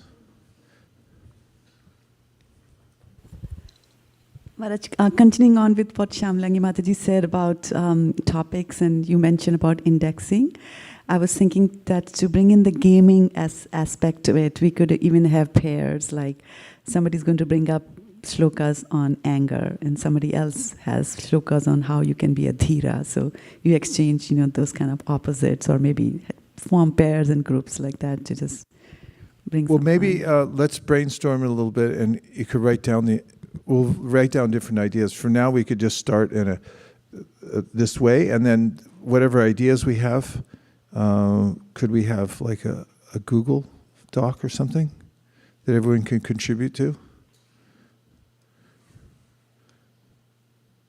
Would you start a Google Doc?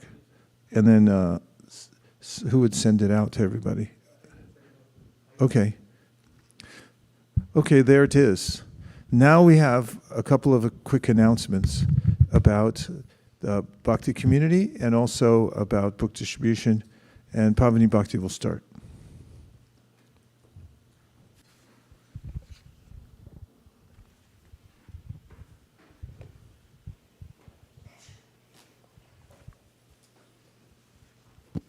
Hare Krishna. Thank you, Maharaj. Thank you, everyone. As you all know, Bhakti community is an online community for spiritual association. Our policy is that we want to give Vaishnava Sangha, which is spiritual association, to any newcomer. We are not about giving any books or anything else, but it's just simply about pure heart-to-heart connection with newcomers. So whenever you see any newcomers, please invite them to join Bhakti community. Right now we have a lot of programs that go during the course of the week, and they can join any program that is suitable and convenient to them. On Monday we have basic program where we teach them simplified Krishna conscious philosophy, which is called Bhakti On Thursdays we have a program called Bhakti Circle, where we meet in a very systematic 32-week schedule, which has just started 3 weeks ago, the new sessions.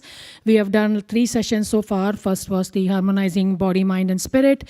Second was pursuit of happiness, and third was consciousness, the missing link.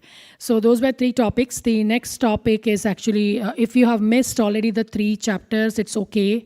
We are going to do a revision, like a quiz and Q&A for the first 3 which you have missed, and that's happening on the coming Thursday. So that's a very good program, and we have a lot of people who like this program because it's more like a breakout session and they get more personal association. We also have a corporate program that goes on every Friday, which is called Success Sadhana, and many corporates attend that program. Attendance is in close to like double digit, like more than 50. On Sunday we have something called Women's Circle, and that happens 7:30 in the morning. A lot of women join that program also. One thing that new we have started, it's a couple of weeks now, it's called Japa Circle, where we meet every morning 5 to 7 a.m. and we do Japa together. So if there are newcomers who are looking for association, this morning we heard our own devotees were looking for association to chant, you're all welcome to join the Japa Circle. We read for 5 minutes from 6 to 6:05, but the focus is mainly on Japa. So we have provided a lot of avenues for people to come depending on their availability and time slot. So please, if you know any newcomer who is interested to join and learn about Bhakti, make some friendships, have a feeling without being judged, Bhakti community is a place to come. So please invite anybody you know. Thank you, Maharaj.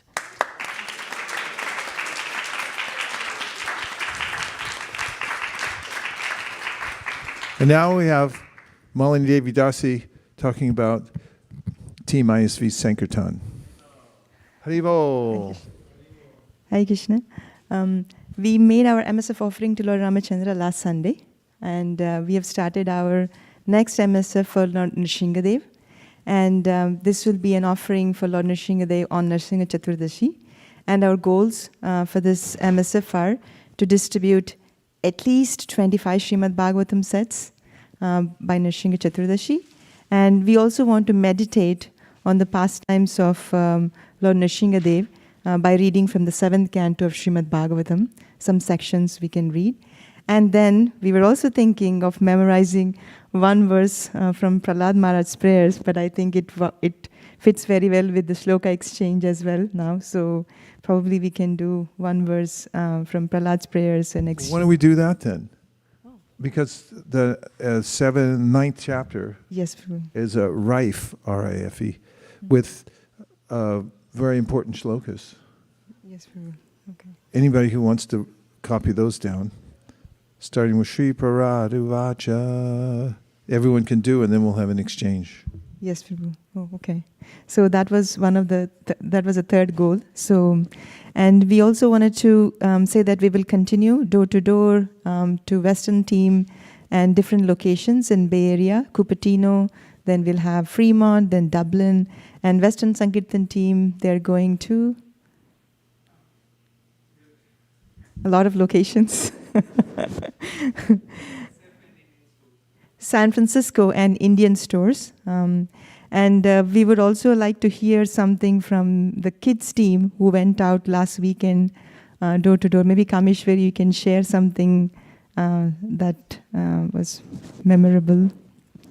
Kids Sankirtan team has been going every week without a break. And last MSF, they did 35 Bhagavatam sets by themselves. So we'll hear more from them. Hare Krishna. So right now we have spring break coming up. So I'm hearing kids discussing that they will participate more this week because they have free time.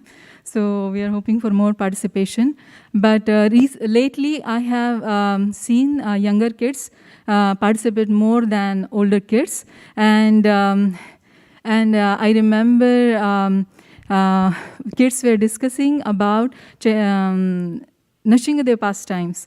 And then I asked Shilpa Mataji that how is she, her daughter, I forget her name.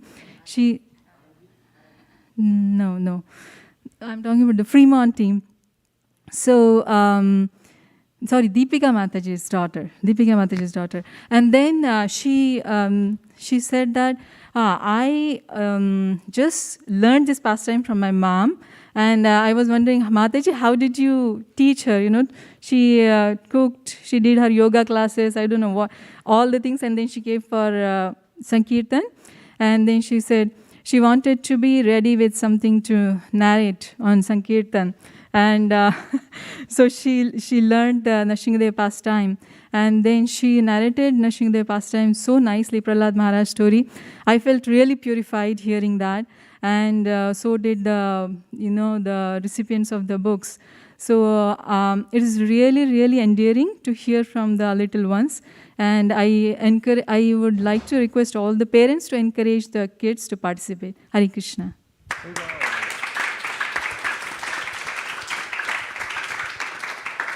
Thank you so much, Kameshwari. So please join us today and every weekend. If you like to join, please contact either Kameshwari, Kotukarna Prabhu, Krishna Prabhu, or Achita Kumar Prabhu, or me. And we will try to allocate a spot for you so that you can go out and Sankirtan. Thank you very much. Hare Krishna.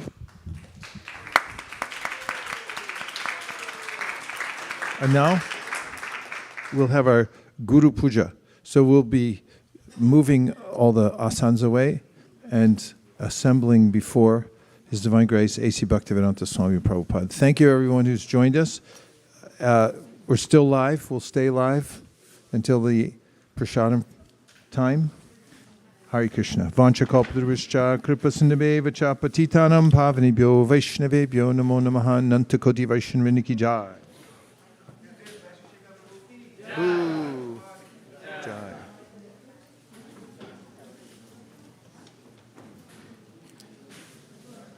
Hare Krishna, Hare Krishna, Krishna Krishna, Hare Hare. Thank you. Hare Rama, Hare Rama,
Hare Nama Shreshtam Manamapi Shachiputram Atrasarupam Shirupam Tasyagrajam Uruparim Matvarim Goshtavatim Radha Kundam Girivadamoho Radhika Madhavasham Prapto Yasya Pratita Kripaya Shri Gurum Tam Natosmi He Guru Gyanadadina Bandho Swarandadata Koranaika Sindo Vrindavana Sinahitavata Prasida Radha Pranaya Prachara He Dina Bandho Koranaika Sindo Guru Prasada Mai Mandamudhe Laksha Paradhe Bahupapa Gadhe Tatpada Padme Stu Matishta Krishna. I bow down to the beautiful lotus feet of my spiritual master, by whose causeless mercy I have obtained the supreme holy name, the divine mantra, the service of the son of Shachi Mata, the association of Srila Swarup Damodar, Rupa Goswami and his older brother Sanatan Goswami, the supreme abode of Mathura, the blissful abode of Vrindavan, the divine Radha Kunda and Govardhan Hill, and the desire within my heart for the loving service of Sri Radhika and Madhava in Vrindavan. O spiritual master, O giver of divine wisdom, O friend of the fallen, you are the giver of your own bliss, and you are the only ocean of mercy. Although dwelling in Vrindavan, you have descended for the welfare of fallen souls like myself, and you are preaching the divine love of Radha for Krishna. Please be kind upon me. O friend of the lowly, O Gurudev, you are the only ocean of mercy. I'm a dull fool and have committed hundreds of thousands of offenses. I have fallen into a dense myriad of sins. Therefore grace me with your mercy, so that my mind may be fixed on your lotus feet and on Sri Krishna. The lotus feet of our spiritual master are the only way by which we can attain pure devotional service. I bow to his lotus feet with great awe and reverence. By his grace, one can cross the ocean of material suffering and obtain the mercy of Krishna. Our only wish is to have our consciousness purified by the words emanating from his lotus mouth. attachment to his lotus feet is the perfection that fulfills all desires. He opens our darkened eyes and fills our hearts with transcendental knowledge. He is our Lord, birth after birth. From him ecstatic prema emanates. By him ignorance is destroyed. The Vedic scriptures sing of his character. Our spiritual master is the ocean of mercy, the friend of the poor, and the Lord and master of the devotees. O Master, be merciful unto us. Give us the shade of your lotus feet. Your fame is spread all over the three worlds. Sri Guru Charana Padma Kevala Bhakti Sadhana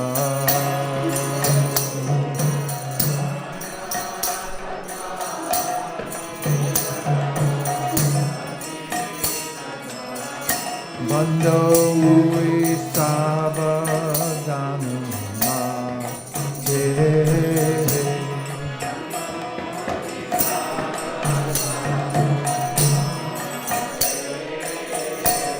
Jahara Prasare Pai Bhavato Vijaya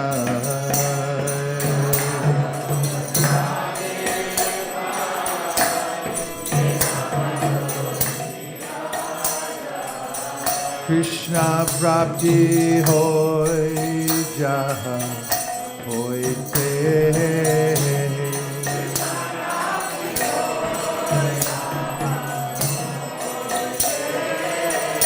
Guru Mukha Padma Bhakya Chite Te Koriya Oikya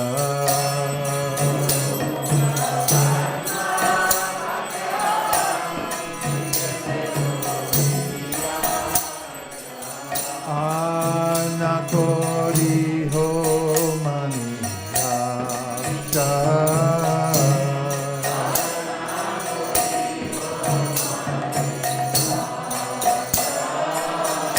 Shri Guru Charane Rati Aise Samagati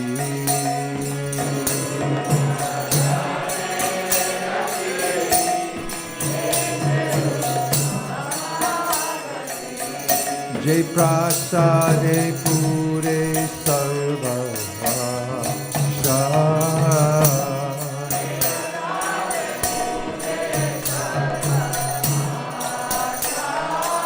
Sakudanu Dilote Jane Jane Prabhu Se Vidya Gyan Hide Prokashita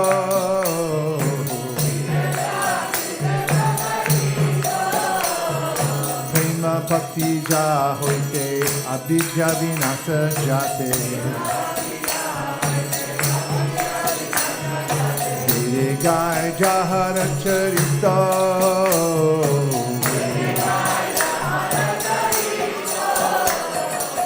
Shri Guru Karuna Sindhu Agama Janara Bandhu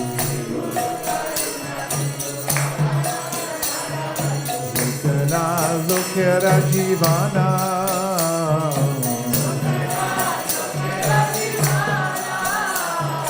Maha Prabhu Koda Toya Deha More Pada Chaya Ebe Jash Kushik Tribhuvana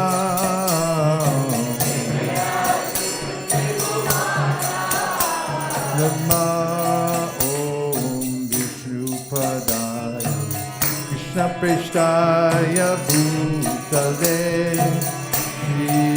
Mate Bhakti Vedanta Swami Niti Namine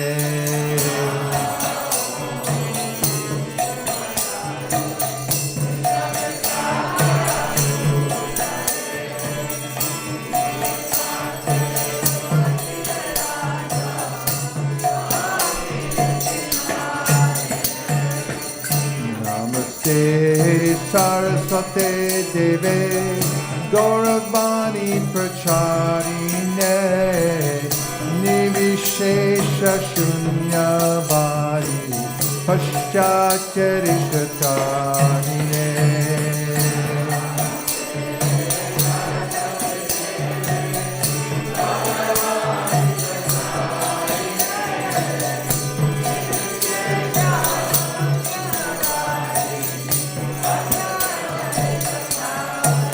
Jaya Shri Krishna Chaitanya Prabhu Nityananda Shri Advaita Gadadhar Shivasari Gaur Bhakta-vrinda.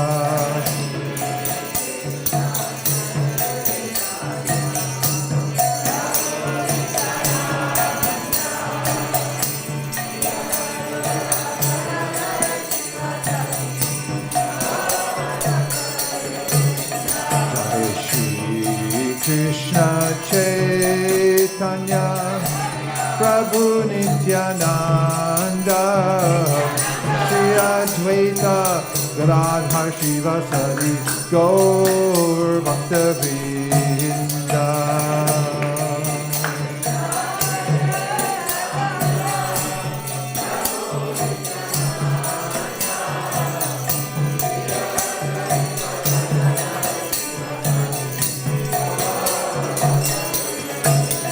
Jai Shri Krishna Chaitanya Prabhu Nityananda Shri Advaita Gadadhar Shivasari Gaur Bhakta-vrinda.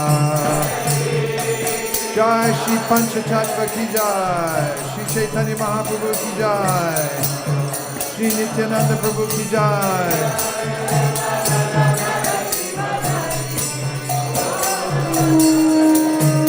Hare Krishna, Krishna Krishna, Hare Hare, Hare Rama,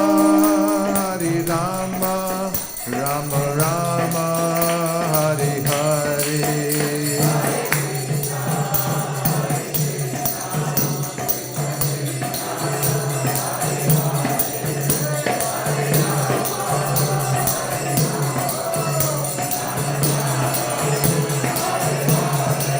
Hare Krishna, Krishna Krishna, Hare Hare, Hare Rama,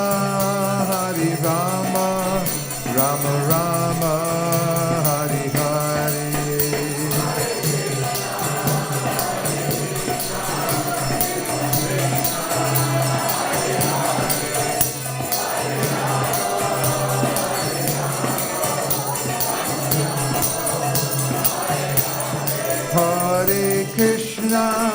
Hare Krishna, Krishna Krishna, Hare Hare, Hare Rama, Rama Rama, Hare Hare.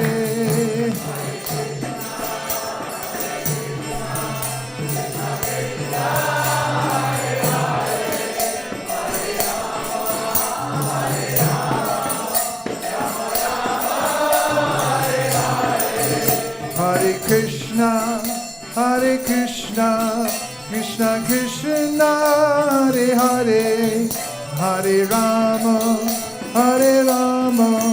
Rama Rama, Hare Hare.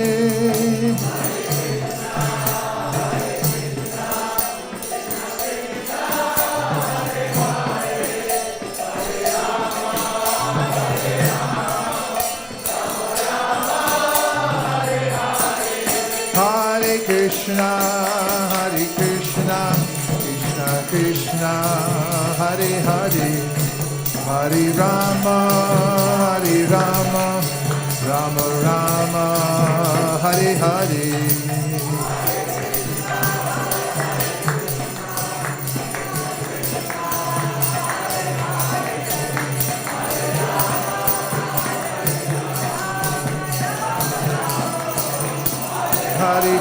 Hare Krishna, Krishna Krishna, Hare Hare, Hare Rama, Rama Rama, Hare Hare.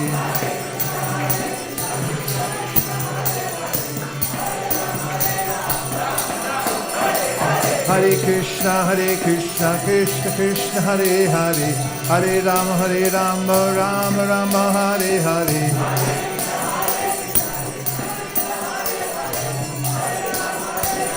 Nitai Gaura Hari Bo, Hari Bo, Hari Bo, Nitai Gaura Hari Bo.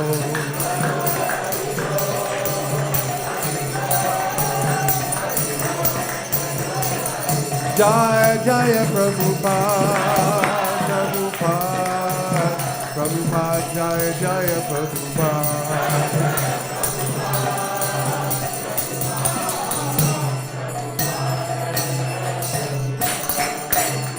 Shri Harinam Sankirtan ki, Shri Harinam Mahamantra ki, Shri Harinam Prabhu ki, Gaur Premanande, Nitai Gaura Hari Bo, Hari Bo, Hari Bo, Nitai Gaura Hari Bo.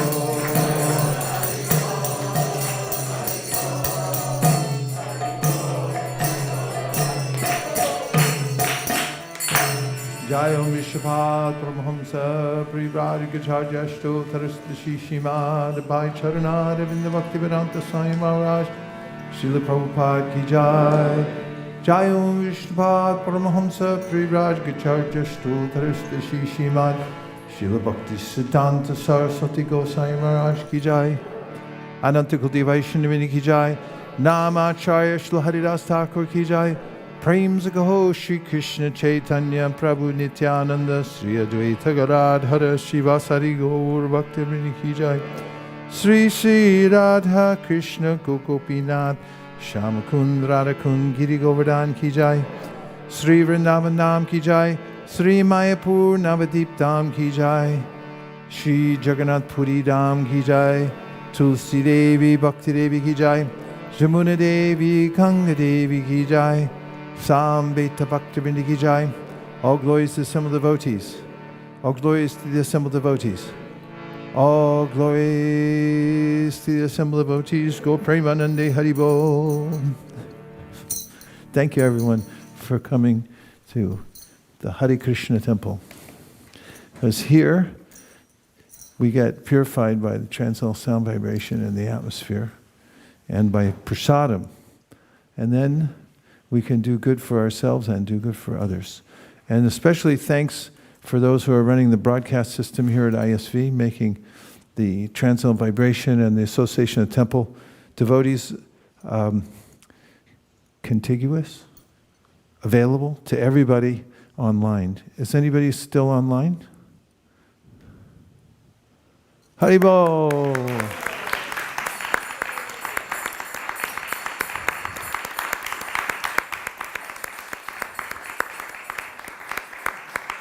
Thanks for joining, everybody.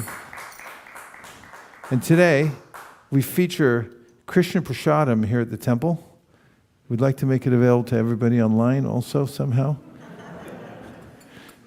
Let's hear about what's going on in the western wing of the building and how this Prasadam came about. We need a microphone, please. We see Radha Ballabha Prabhu there, Gandharvika's there, Shirley's there, Pankaj there, and we see ourselves also. Hare Krishna.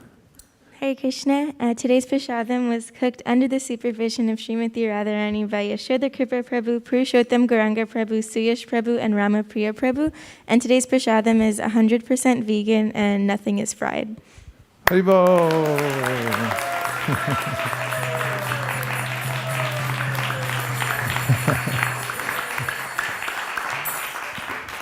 Are there any other announcements, suggestions, complaints? Yes. Oh, yes, Prabhu.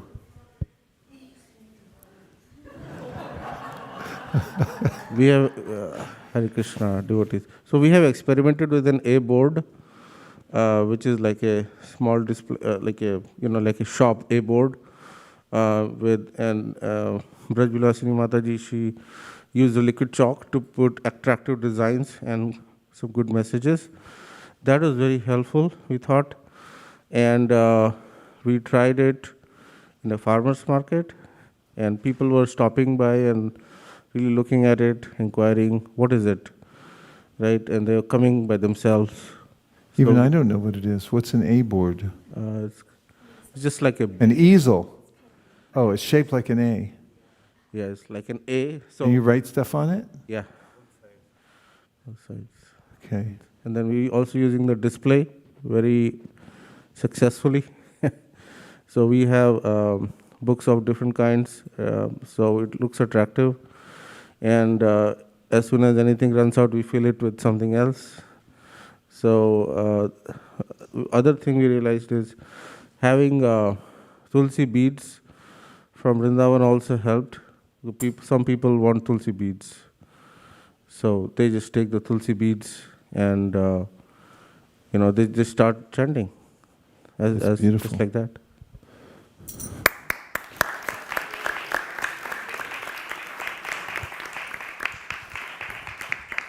A business with no sign is a sign of no business. And it's important to have visibility to innovate in ways to attract people. Thank you very much for the suggestion. Who did the artwork on there? Vaisesika Mataji? Really expert. Little known fact, Kameshwari is also an expert artist and calligrapher. She does our signs for the Harinam. We should get more A boards for everyone. Also, it helps to have those flip books. We have presentation. It can increase your sale of books by up to 31.5%, according to international studies. That was worthwhile. Anybody else have a suggestion? Yes. Guruma, just one announcement for tomorrow. Yeah. After a lot of wait and postponement, and with Lord's mercy, we will have our street food mela tomorrow. So we have a lot of Matajis.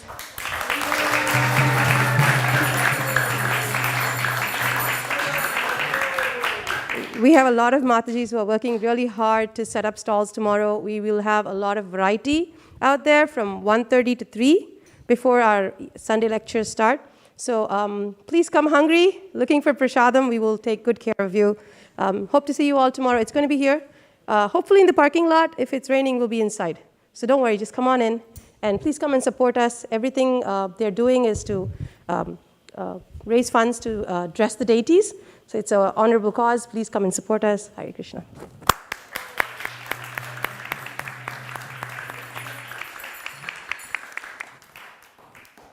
Anyone else? Everyone happy?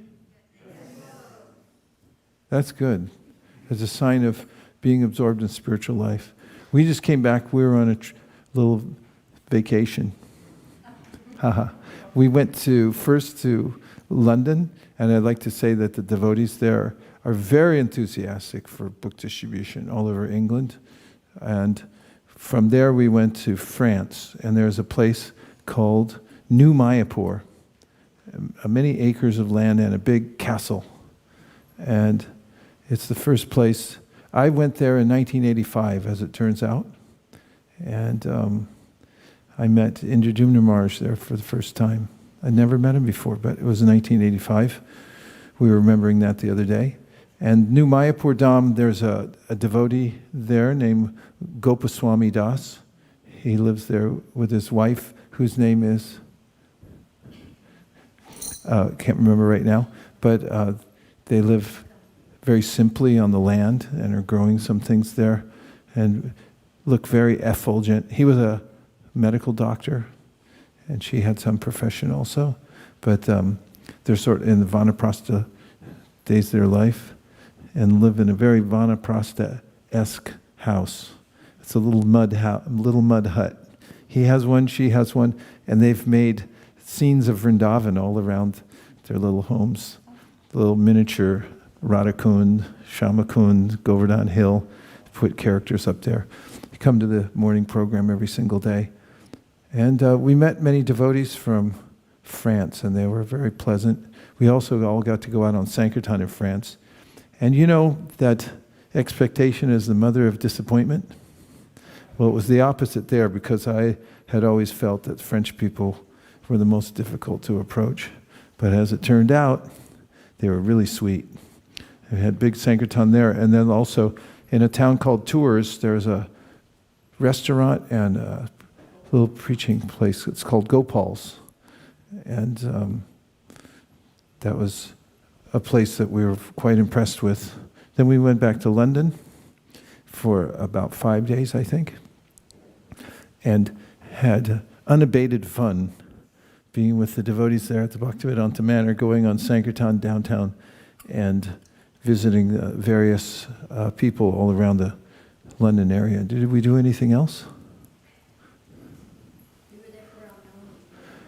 We were there from Ram Navami. They have a big hall they built called the Haveli, where hundreds of people can congregate at, well, more than hundreds, thousands can congregate at one time. But I like our little temple.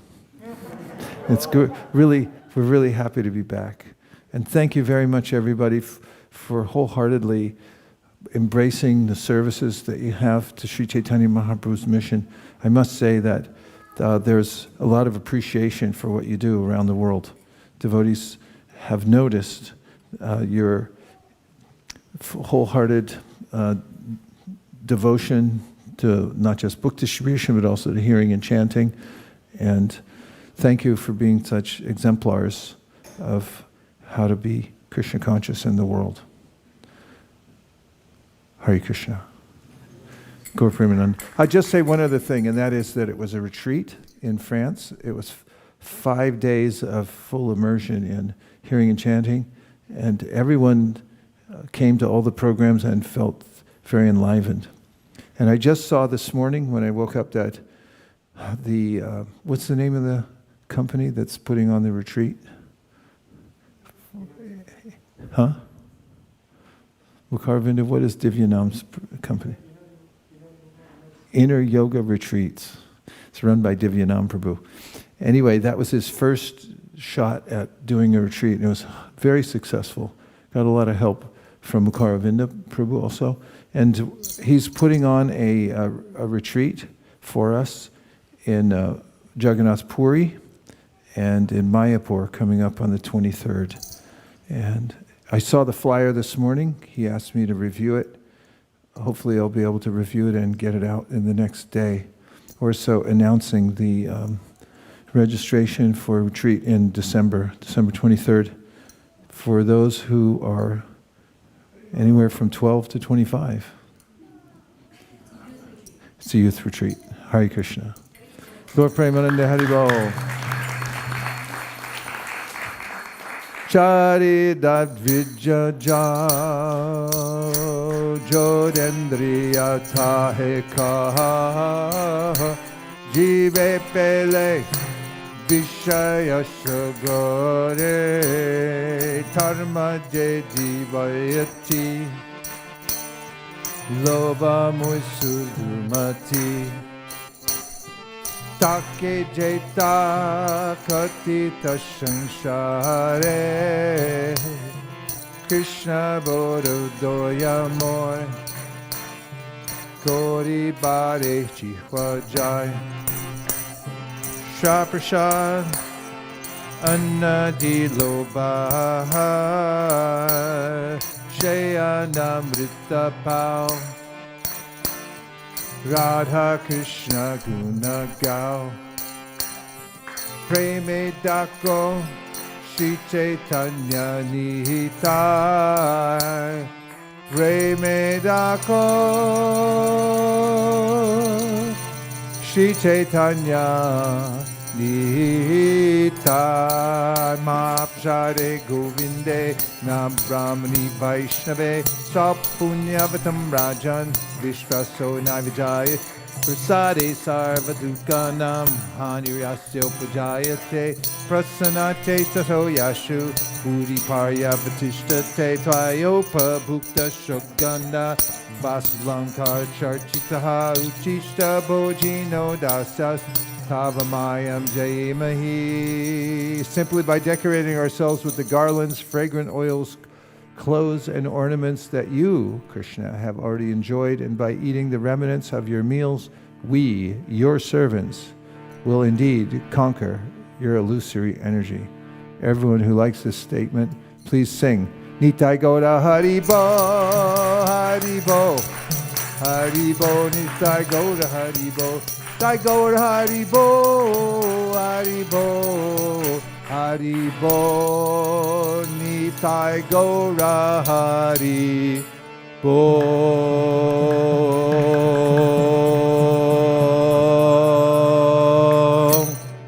Vanchakobdharusha Kripasindamevacha Patitanam Pavanibhyo Vaishnavebhyo Namo Namaha Nantakoti Vaishnaviki Jai.